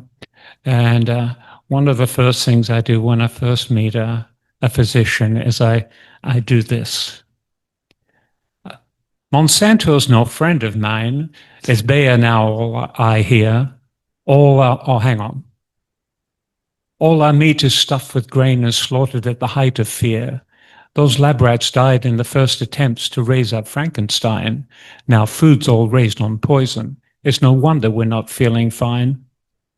The pill pusher's prescription pads will take away the pain. Diabetes, heart disease, strokes, all made for profit and gain. Arthritis, too, can join the list. Those scientists sure got it right. Enough poisons to make you work through the day and pills to sleep at night. Be careful what you eat or what's eating you. Thank you very much. Thank you, Robbie. And I'm sure your doctor goes, oh boy, I have a challenge in my office. It's all good. Awesome. Okay, we're going back out to Zoom land now, and David Kippling is on deck there for... I'm going to have to put the light on. But yeah, you can put on the light, find your stove. Otherwise. Yeah, good. Okay, glasses. There you are. They're waiting. Yeah, okay, good. I have to have something to write against, and I got a prompt. There was an online thing. One of the prompts was they said you can make it the first line or the last line or both lines, and the prompt was this: when anyone in town needed help, they contacted Rocky Germain. If it's broke and times are wasting, you have to choose among all the Mr. Fix-Its who shoot the breeze between contracts in the parking lot between Kratzky's Hardware and the Log Sort Yard. But who do you pick? Rocky's trade, welding, thrived on call-outs from desperate quarry operators and logging outfits, cash on the spot for rush jobs. Rocky must have secretly chewed on welding rods back when he was in diapers, because later he'd wanted no part of his family's carpentry business. Rocky boasted that a little ultraviolet sunburn and bloodshot eyes were a deal better than leaving a finger behind on a table saw. But this morning, a rare dry day in the summer's treacherous progress, a Sunday moreover, with farmers rushing to seize the unexpected weather window, a van bumped into the parking lot, and Frankie Lever, he had 500 acres if he had a square yard, leaned from the van window to shout that he needed help. Need help to Rocky Germain meant banknotes, and he rose quickly from his F-150's front bumper to be Frankie Lever's very best pal before any other Mr. Fix-It could butt in. Rocky, can you bring your torch and cut down some steel posts right now? Yes, sir. Where? On the farm where the CPR cuts across. My new combine harvester won't fit for the damn gates. We've still got 8 hours daylight. Frankie Lever moaned that his big new combine harvester was sitting idle on one side of the tracks, while on the other side good winter wheat waited to be harvested. So Rocky chased Frankie's van to the farm and matched it speed for speed across the back 40, with Rocky's oxyacetylene bottles trying to free themselves from the straps and jump out along the way. The railroad bisected Frankie Lever's land, and the CPR had built him a road crossing and gates on steel posts both sides of the track. Frankie gestured at the unexpected width of his new combine's cutter and at the narrower gap of the old gates. Can you cut off these 2 gate posts on the right-hand side, about a foot off the ground? Then the combiner could clear the stumps. Leave the other post that the gate hangs from. Got to get moving. Rocky pursed his lips. You want me to destroy railroad property and all you guys watching me do it? Not destroy, repair. Get them back up later today after we finish that field. Rocky put on his reluctant face. Cutting them off is no sweat, but re-welding them later, tricky work, doing butt welds and lap joints on a U-beam, that's going to take a lot more time and more oxyacetylene. That would cost me some more, I have to tell you. He penciled a number on a Dumouriez pack and passed it underhand to the farmer. Here, is that okay? Ouch, Rocky, what's your next car, a Rolls Royce? Go on then, fire up, but you'll have me in the poorhouse yet. 7 hours later, the 2 fallen gate posts had gone cold and 50 acres of winter wheat had been harvested. The new combine had rolled safely back, clearing the 2 stumps. Rocky's truck now reappeared, minus the oxygen and acetylene bottles. But in their stead, Rocky had brought his daughter, who gleefully heaved some lengths of timber from the back. Frankie, number 1, I don't have enough acetylene left in the bottles to finish the job today. And number 2, Gwen here found some 6x6s in her granddad's yard, and she's keen to solve it all by bolting them to those posts. Frankie Lever scratched his head. The damn gate post had to be fixed today. Rocky muttered, don't look at me like that. Gwen's in her 2nd year of a carpentry apprenticeship, and she's even brought her tools, and if you can hold her back, you're a better man than I am. At lunchtime, Gwen Germain had asked her dad about the gatepost dimensions and had strolled to her granddad's beloved rich-scented yard where she commandeered a planer to reduce the timber to match. Don't fret, Frankie. Those 2 posts don't bear any weight, just the latches. Give me a hand to hold each post upright while Gwen gets to work. The girl pressed in a length of wood to exactly fill the channel of each U-beam post. Each 6x6 bridged the cuts that her dad had made earlier. She C-clamped the lengths in position on each post and bored half-inch holes, 2 above and 2 below the cut, with her dad's Milwaukee drill. "Dad, give me a half-inch cobalt bit." And she drilled matching holes into the mild steel beam, threaded in carriage bolts, and tightened the washers onto the nuts onto the big fat washers. Rocky winked at Frankie. Carpenter C got no drill bits for steel, has to borrow her dad's cobalt. Frankie still looked doubtful. "Using wood?" "It's ash, seasoned ash, harder than oak," Gwen laughed. "They use it for baseball bats, so it's going to last forever in your gatepost." Gwen wasn't taking no for an answer. Rocky Germain, feeling left out, hurried to reassure Frankie. "See, no oxyacetylene, all finished just as quick and neat, good as new. Now, anytime you have to take a wide machine over the tracks, don't call me. Just unbolt those 2 posts and lay them aside. Bolt them back upright when your work's done." Okay. Now it's Frankie Lever's face, frowning at the jury-rigged appearance of the railroad company's gates. Rocky reassured him. "Now, is it still Denny Smith over at the Cowansville station? Good old boy Denny, not like that rotten son of his. Mr. Lever, you just tell Denny Smith that those gate posts were rusted and unsafe. He won't know any better. It's been years since he's walked any length of track this far from Cowansville. If he ever asks, say you strengthened the gates for him, and you ain't even going to charge him for the work like you're entitled to. Oh, and here's my bill, Mr. Lever." The figure on the invoice was not 1 red cent reduced from the hefty estimate Rocky had scribbled that morning. As Rocky and his daughter headed for the truck, Rocky murmured, "Glad you didn't bring your granddad's old brace and bit for drilling." Frankie waited to the last second to discreetly beckon to Gwen. "Hey, you do roof carpentry? Give me a call sometime." Frankie Lever shrugged. He knew that when anyone in town needed help, they contacted Rocky Germain or Gwen.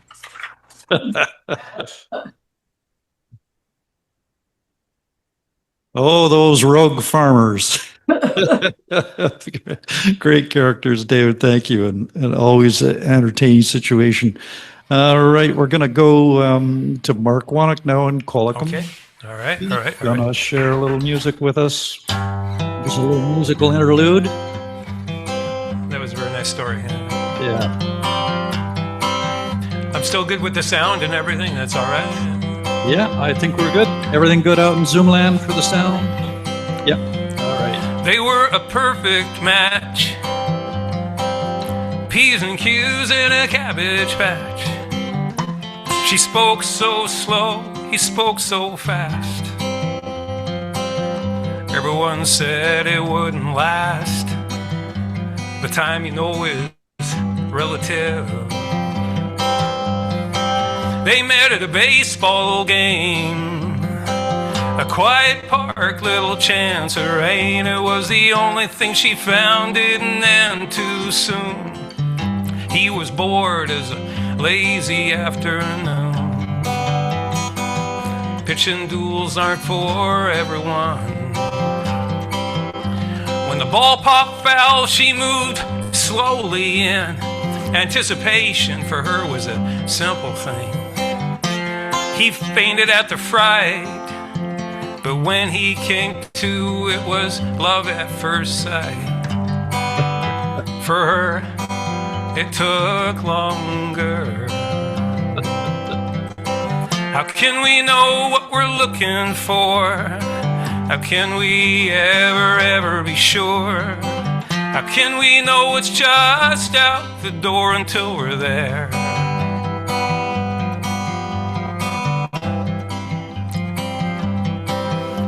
Her smile was slow but lasted all day when she was with him that way, and his laugh would bubble like a tumbling stream, always changing and gaining steam. She said she loved that, and her sentences were like sighs, best measured in dog years and long goodbyes, and it all came out in a gush to his ears. Time surely bigger than it appears, and listening is where love begins. How can we know what we're looking for? How can we ever be sure? How can we know what's just out the door until we're there?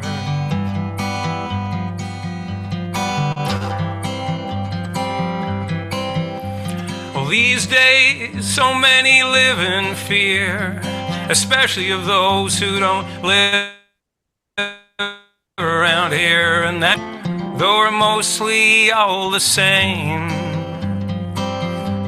not counting our funny clothes and funny names.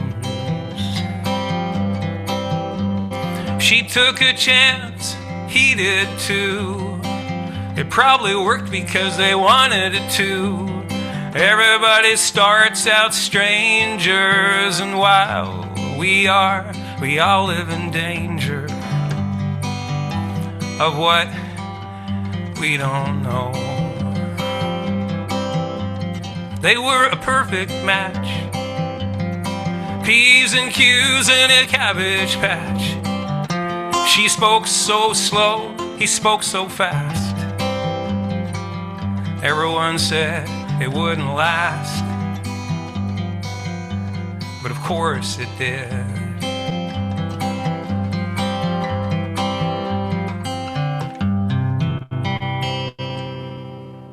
There we go. All right.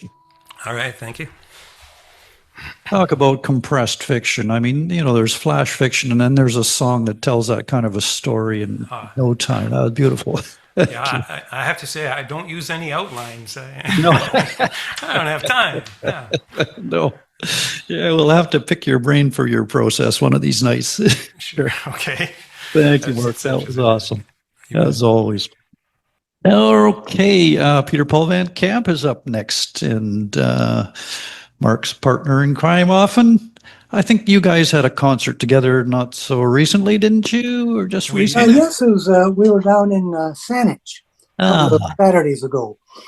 Yeah. It was fine. It was a great fine, time. Good time? It Awesome. was fine. Awesome. Yeah, really nice. Beautiful. What are you going to share with us this evening, Peter? Well, okay. Now this one's a little bit eerie, a little spooky, and maybe for Halloween. This is a family story that was handed on to me by a cousin. Now, some of my Irish forebears were railroad men back east. One of them was named John Quinn, and here's what he did. In 1881, living in western Pennsylvania, he, on some pretext, I don't know, picked a fight, and he left his wife and his 4 children, including a baby only a couple of days old, named Frankie Quinn. Frankie will figure in this later.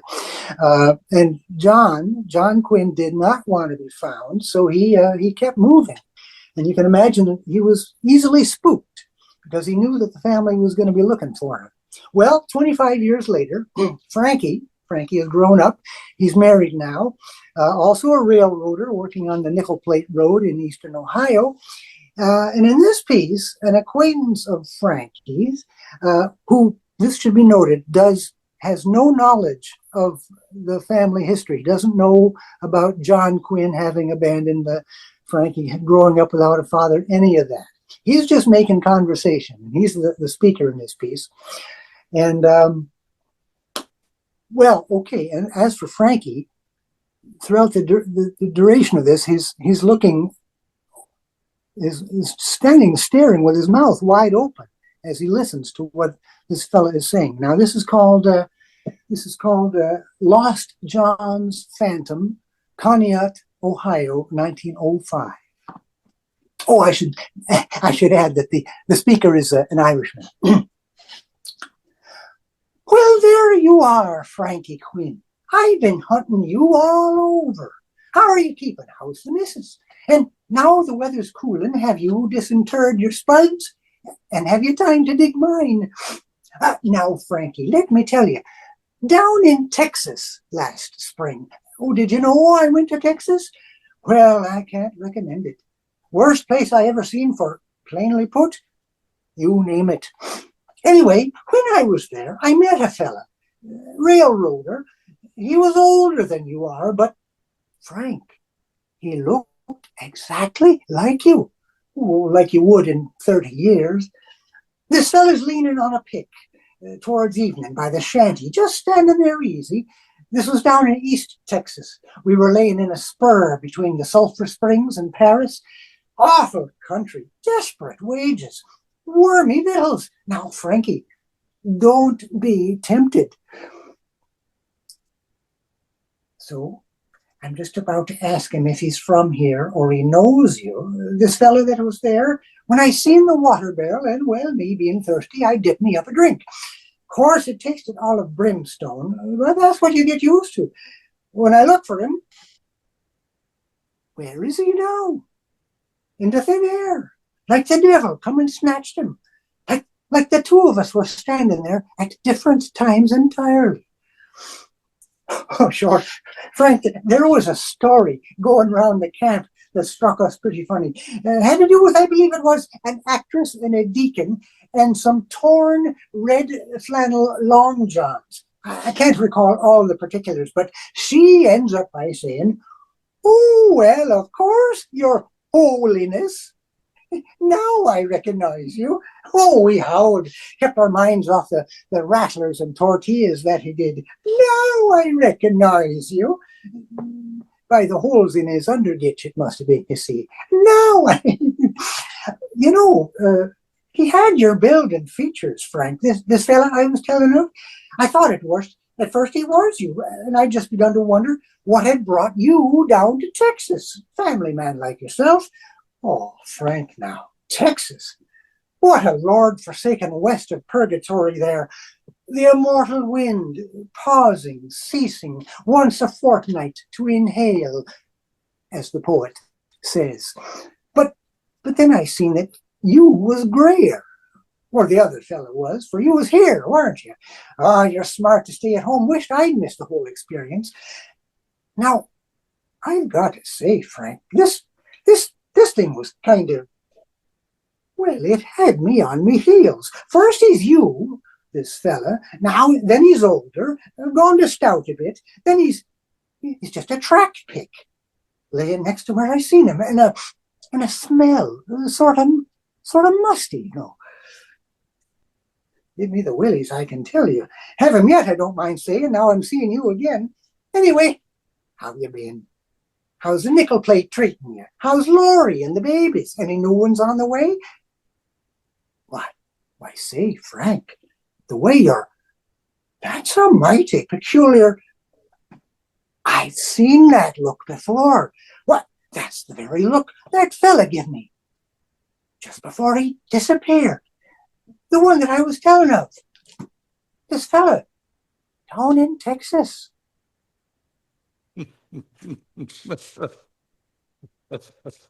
Well, it's fairly true. It's a second cousin of mine spent years and years looking for any trace of John Quinn, who was his great grandfather, I believe. Never found a whiff of him. This story was the nearest anyone ever came to catching up with John Quinn. He looked a lot like Van Morrison. You can picture him. I have a photograph of him here. That's in there. That's in there. John Quinn. Yeah. You see that? Yeah. Yeah. Anyway, Amazing. happy Halloween, folks. Yeah, all right. Thank you, Peter. That was very entertaining, as always, my friend. Thank you. As always. All right, Kathleen Vance is up next. Pushing David off the couch there, moving him over. All right. Spotlight. Okay, I started another one of these stories about the three kids. They were in the Isle of Wight, and now they're on the Lamb on a narrow boat in Clongauchlin. Okay, so, oh no, we're stuck. You steered us into the bank. It's not easy steering this boat when I'm standing so far at the back. You mean the stern, Nico corrected. And have to turn the tiller the opposite way from where I want to go, Maddie said. Why did you take out the mooring pins? You're the one who set us adrift in the first place. I just wanted to show Parker how to slip the rope through the eye in each pin and use a locking hitch to tie it to each T-stud on the boat. He's the youngest and needs to learn this stuff. How was I to know the boat would float onto the middle of the canal so quickly when I unmoored it? Still, we would have been okay if you had just managed to steer straight ahead after you started the motor. But no, you then ran straight into a bank. Did you try reversing it to get free? I tried reversing and going forward and then reversing again, and that didn't work. It's hopeless. We're stuck in this bank for the rest of our lives, and we'll never see our father again. We'll be known as Parker, Maddie, and Nico, the 8, 10, and 12-year-old canal boaters who were forever marooned between Shropshire and Wales. Parker had heard enough talking. He was a kid of action. He ran to the front of the boat, the bow, Nico would say, and stuck his foot out into a tree trunk on the bank so he could push the boat back into the canal quicker than Maddie could scream, "Remember the rule, no limbs outside the boat." "Parker to the rescue," he shouted, but he suddenly realized he spoke too soon. The tree trunk he had put his foot on turned out to be rotten, and his foot was sinking further and further into the mucky bank. He felt the mud squishing into his shoe and up his ankle and knew he was sinking fast and couldn't keep his balance much longer. He was in trouble. Nico raced over, grabbed onto the boat's handrail with one hand and pulled Parker back onto the deck next to him with the other. He guided Parker to the bench at the bow, grabbed Parker's wet foot, shoe and all, and dunked it into a pail of clean water. "What'd you do that for?" Parker asked through chattering teeth since the water was cold. "You want to get Weil's disease? It's like the worst flu you've ever had in your life, and it comes from rat wee and canal water. About 40 people get it in England and Wales every year. You want to be one of those people? You need to wash your foot and shoe now. I'll get some soap." Parker, who didn't like rats or their wee, was glad for once that Nico was the researcher of the family and was always looking things up. "Weil's disease or not, we're still stuck," Maddie reminded her brothers from her position at the tiller. Suddenly, another boat appeared from the opposite direction. "Help! We're stuck in the bank!" all three children shouted. "Throw me a line and I'll tow you loose," called a man from the other boat. Nico, who had researched how to handle the rope properly, picked up the coil, assuring that one end of the rope was secure to the boat, and threw the coil so it would uncoil in the air. He threw it to the other man on the other boat. "Stop!" The man caught the rope. "Stop! Let go of the line now," Maddie shouted at the man, who was so shocked at this kid yelling at him that he did as he was told and dropped the rope, although he looked abashed as his boat passed onward and left the children behind. "Why'd you do that? He was our last hope," Parker asked.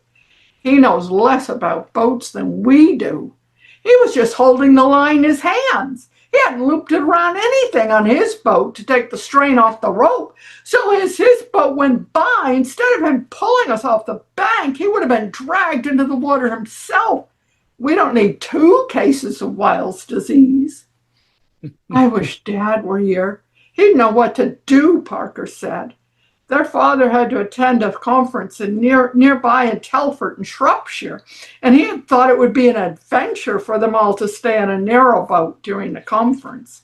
The 3 children were supposed to have spent the day in the boat where it was safely moored and to have explored the path on foot. They were not supposed to have gone boating on their own. But then Nico decided to show Parker exactly how the boat was moored. Just then another boat came by, also going in the opposite direction, and it was going too fast. "Hold on," Maddie shouted as she planted herself firmly at the tiller on the aft deck, and Parker and Nico held firmly onto their seats on the well deck. The three kids felt the boat lift free of the bank by the wave created by the passing boat. But then they had a new worry.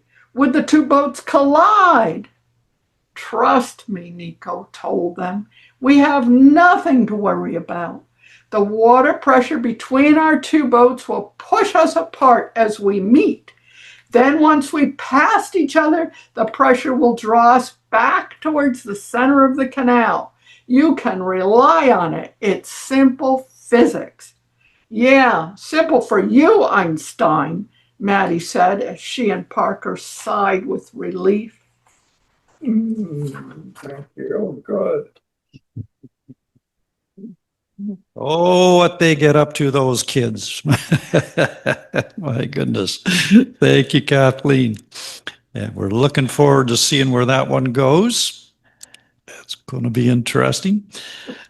All right, we're coming back to live, and Rochelle Mecca is going to share, I think, probably some poetry with us this evening, if I'm not most likely. Yeah, most likely. Yeah. All right.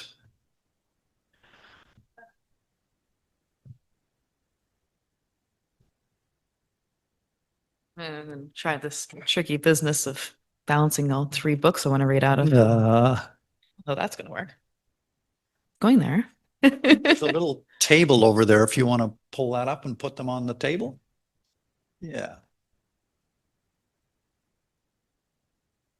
There we go. Oh, isn't that nice? Perfect. Everything's in arm's reach in Char's Landing. You know, you never have to go far. Yeah. All right.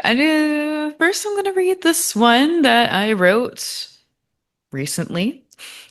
Sands of an Hourglass. Sink, manifest, sing. Along the lines of temptation, certainty hides behind a veil. Thin, soft, smoky, trailing off in directions, fading from sight. The deeper the sands, longer time lasts, imperceptible, yet eternal. Swallowed whole by possibility and reckless desire, forgetting how peace is mindless, or rather, mindful.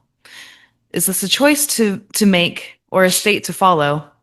Remember life, forget decay, or you'll only shrivel faster. Belong to wholeness, expect emptiness. There you'll discover embodiment.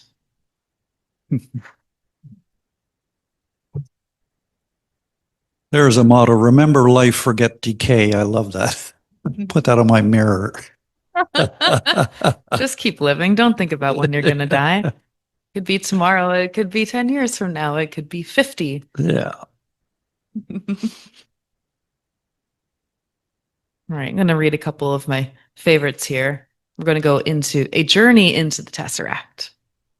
Is this me? Am I really there? Inside the Tesseract, I see myself across the walls. Memory's not mine. I don't remember that happening, but I think I would do that. She sounds like me. She talks like me, but I don't know her. How do I know what's real when everything I see is an illusion of who I am? Close my eyes, see eternity. Every move I make leads me closer. Stop being afraid of who I can be. Brace myself for what's next. Know my heart. Reach for my darkest self and I will come out as pure light. See an asteroid belt rush past my eyes. Feel myself blown out of the circuit like a gust of wind. Thrown across a starlit galaxy. Stop and gain control. Feel every nerve as it pinches and aches. Fingertips exploding, toes writhing, eyes straining. It's not safe here. Heart heaving, hips twisting, and suddenly, perfectly still. Body gone. I am the void. If I see a memory that is not my own, it still becomes a memory. I can't unsee and unlearn it, so now it is a part of me. I can make the choice to go without thinking about it, but I don't get the choice to remove the effects that it has on me. I become a part of it, and it becomes a part of me. Mm-hmm.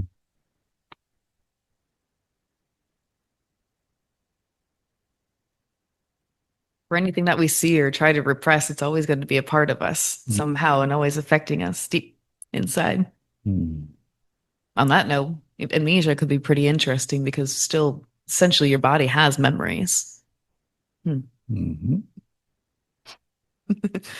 And exiting the Tesseract. Is this me?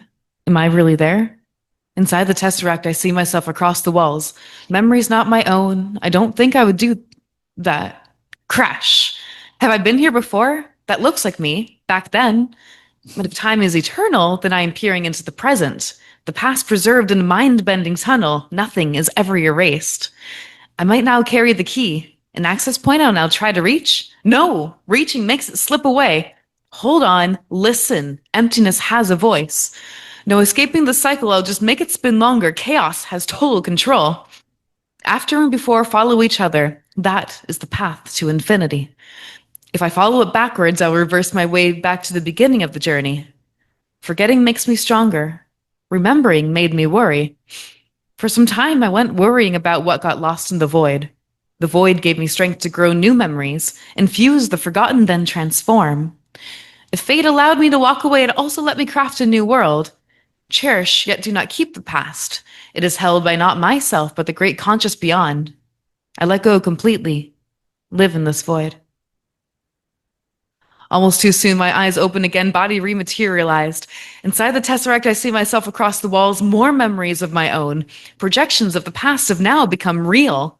All of who I have been, forgetting who I used to be, knowing I preserved her. But will I ever understand who she is, Rochelle's true self? Once the memories become new, will the old ones stay the same?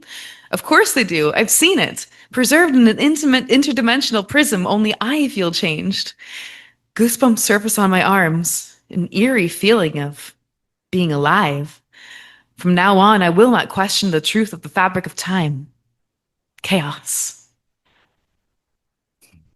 Mm-hmm. Quantum. I love it.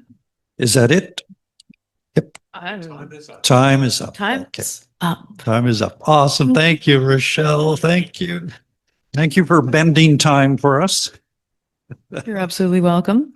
I'll bend it again if you wish. I would love to. All right. Okay, I think we've covered everybody except for me, so I'll grab my pages and run up to the mic.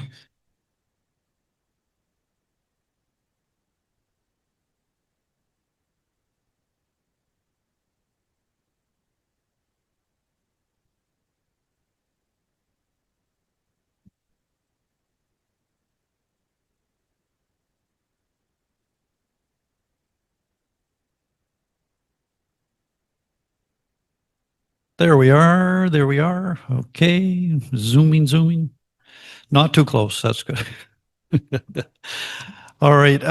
So I don't know if you remember, but I did cut a deal with Carl last month. I said that I was going to read a longer piece next month, and he gave me permission. So I'm just reminding you of that. So I started it. I read the first couple of pages for you, I think, and I'm just going to summarize those, and then we'll finish the story up. But it'll be about 8 minutes or so. It's not too long. So it's called The Story Trader, and it's Mary and Floyd there in St. John's, Newfoundland, and they're in the hospital, and Floyd is about to have his prostate removed, and when Mary reaches out to take his hand, it triggers her, and she remembers when her father was dying and the turmoil that she went through there, and so let's see what it says here. Oh, yeah. So anyways, I says, I finally gets the courage to touch his hand, and it's like I gives him an electric shock. His eyes pops open, and he starts trying to push himself to the far sides of the bed like I come to chop him to pieces with a hatchet. That was it for me, sure. I runs out of there and down the stairs, and I don't stops till I'm outside. I sits down on the big bench out there and has a good cry until I feel somebody settling down beside me. She was right big, bundled up in a wool sweater with a gray hair down to her shoulders. She offers me a cigarette. I can still seize the pack, de Maurier king size, and I takes one. You smoke then, says Floyd. On and off, I says. We all did, sure. She sparks me up and then lights herself, and we sits there smoking in the September sun whilst my face dries. Finally, she says, I'm guessing you got a story you need to tell, and I got one to trade for it if you're willing to make a deal. I'm thinking she's probably in worse shape than me and just better at keeping her chin up. So as I ask her what the deal is. She says the deal is once we tell our stories, we can't never tell them to nobody ever again. Lord Jesus knows I needed to unload.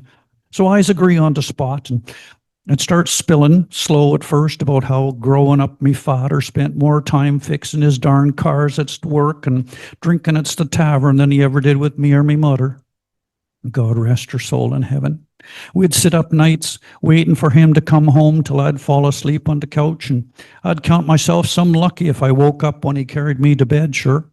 I'd be too tired to open me eyes, so he weren't much more than the smell of rum and tobacco in me memory. I told her how I starts to think it must be something's wrong with me, and it only got worse as I got older. I worked so hard at school to fetch a good report card, but I never sees him even look at it. I even got up early one day and puts on me mother's lipstick and hurries downstairs to catch his eye before he heads for the door. When I gets to the kitchen, it's me mother who says, "What's that in your lips, Mary? You been into me makeup, girl?" Me father, he just laughs and grabs his lunchbox before disappearing out the door. Floyd puts his arm around me then and pulls me nearer. No wonders you always made sure me and our Gladys was close, Duck. You didn't want our girl going through what you do. You got that right, dear. You and her always found things to do together. I'd have given me eye teeth for half an hour with Pop, sure. Anyways, I coughed her all up to this stranger like she had nothing better to do than listen. She weren't saying nothing neither, just keeps nodding and smoking like I were crabbing about the weather, but I could tell she were taking it all in by the knit in her brow. I tells her how I left home for Halifax at 17 and how I went down to Pop's shop and begs him to say he loves me before I leaves. Well, sure I does, he says, but when I ask him to say the words, he can't or won't, just goes to his office and brings back a handful of bills that he tries to put in me hand. I push the monies away and ask him again to say the words, but he just says, I knows he do, so there's no need for him to says it.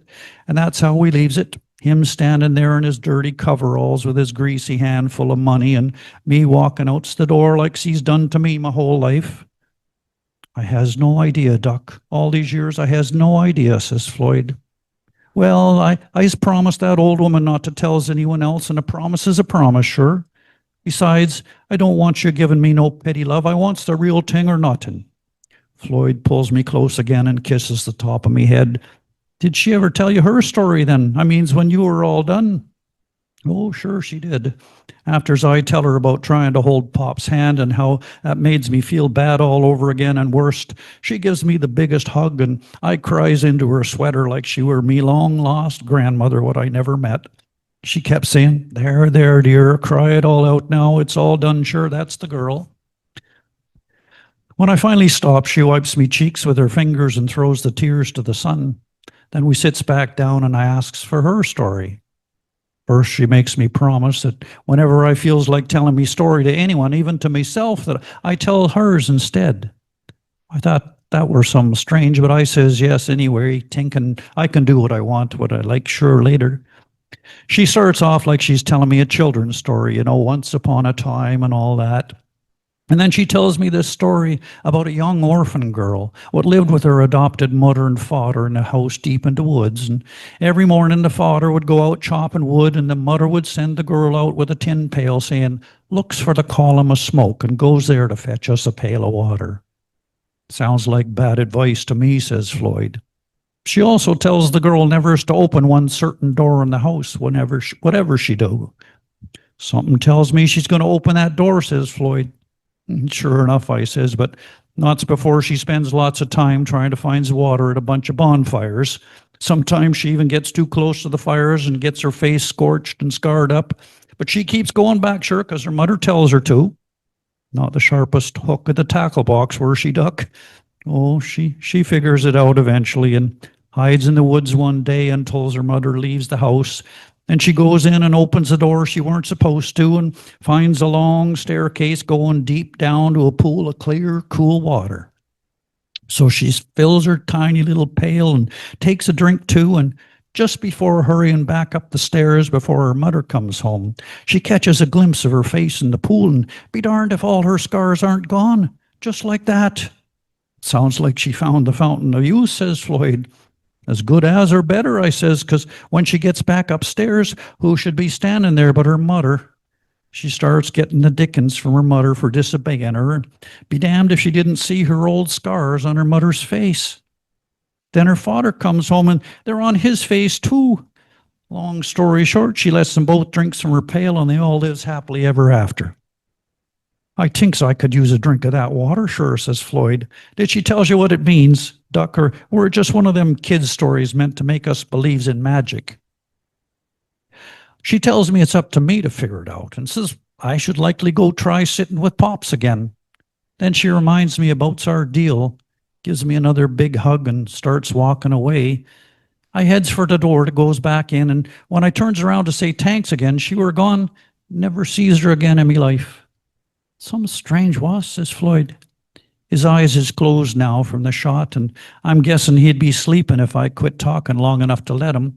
But I got one last thing I wants him to hear before they cuts him open to take out his prostrate. Floyd, I says, you remember those skeets I dated back before you got your nerve up to ask me out? Sure do, Duck. I knews none of them deserved you like I do. I think they was the bonfires, I says, but you, dear, you was the well of cool water. I knews it from the first time you tooks me hand. You always were a bit of a slow learner, Duck. I knows you was me tall drink of water the first time I sees you, sure. Oh, go on with you now, I says. Just then the nurse darkens the door saying, all right, Mr. Hillier, the doctor's ready for you now. I walks down the hall beside his bed as she wheels him to the operating room until the nurse says I gots to leave him. She points me to a small room with armchairs and old magazines where I can wait, so I kisses him bye and goes sits in the room trying not to worry. A woman about half me age wheels herself into the room and starts rooting through the magazines. Her plump legs juts out from under a brown terry towel dressing gown. I tries not to stare at the space where her right foot used to be, but I can't help myself. She must have sees me staring, because out of the blue she says, you know, it's true what they says. What's that, my dear, I says. That they still hurt after they're gone, sure. They calls it phantom pain, but it sure don't feel like no phantom. Feels worse than when I had a foot, sure. I'm guessing that should let up over time. I says, maybe one day you'll just wake up and it'll feel like it's there, sure, but it won't hurt no more. I sure hope you're right. You waiting for someone? I nods and says, hubby's getting his prostrate out. I says it like it's something every day, like getting your tonsils out, like it's not tearing me up. At least that's on the inside, she says. No one needs to notice then, sure, who don't know. I nods my head again and says, be thankful for small mercies, me mother always said. Mine too, she says. She puts an old edition of Women's Own on her lap then and wheels her way out into the hall. Good luck, she says before she disappears. You too, I says into the empty space where she were. Then I sits there thinking about how many people are wheeling or walking around with missing pieces and phantom pains, and I wished I had asked that woman for her story. Maybe we could have gone outside and sat in the sun and made a deal.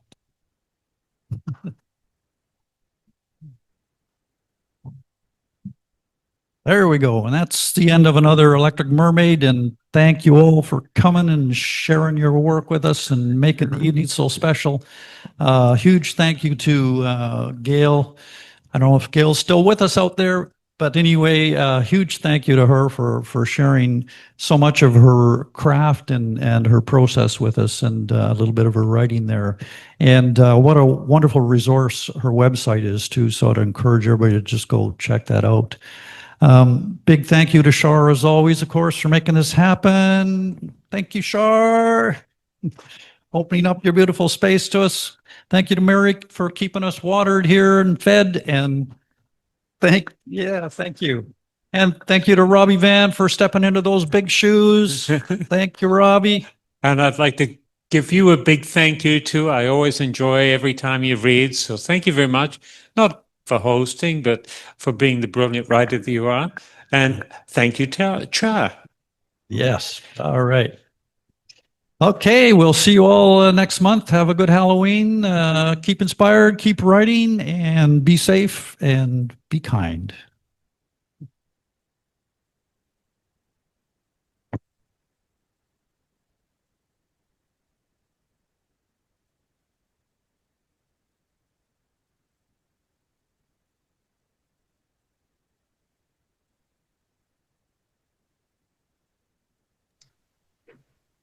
Bye, Kathy.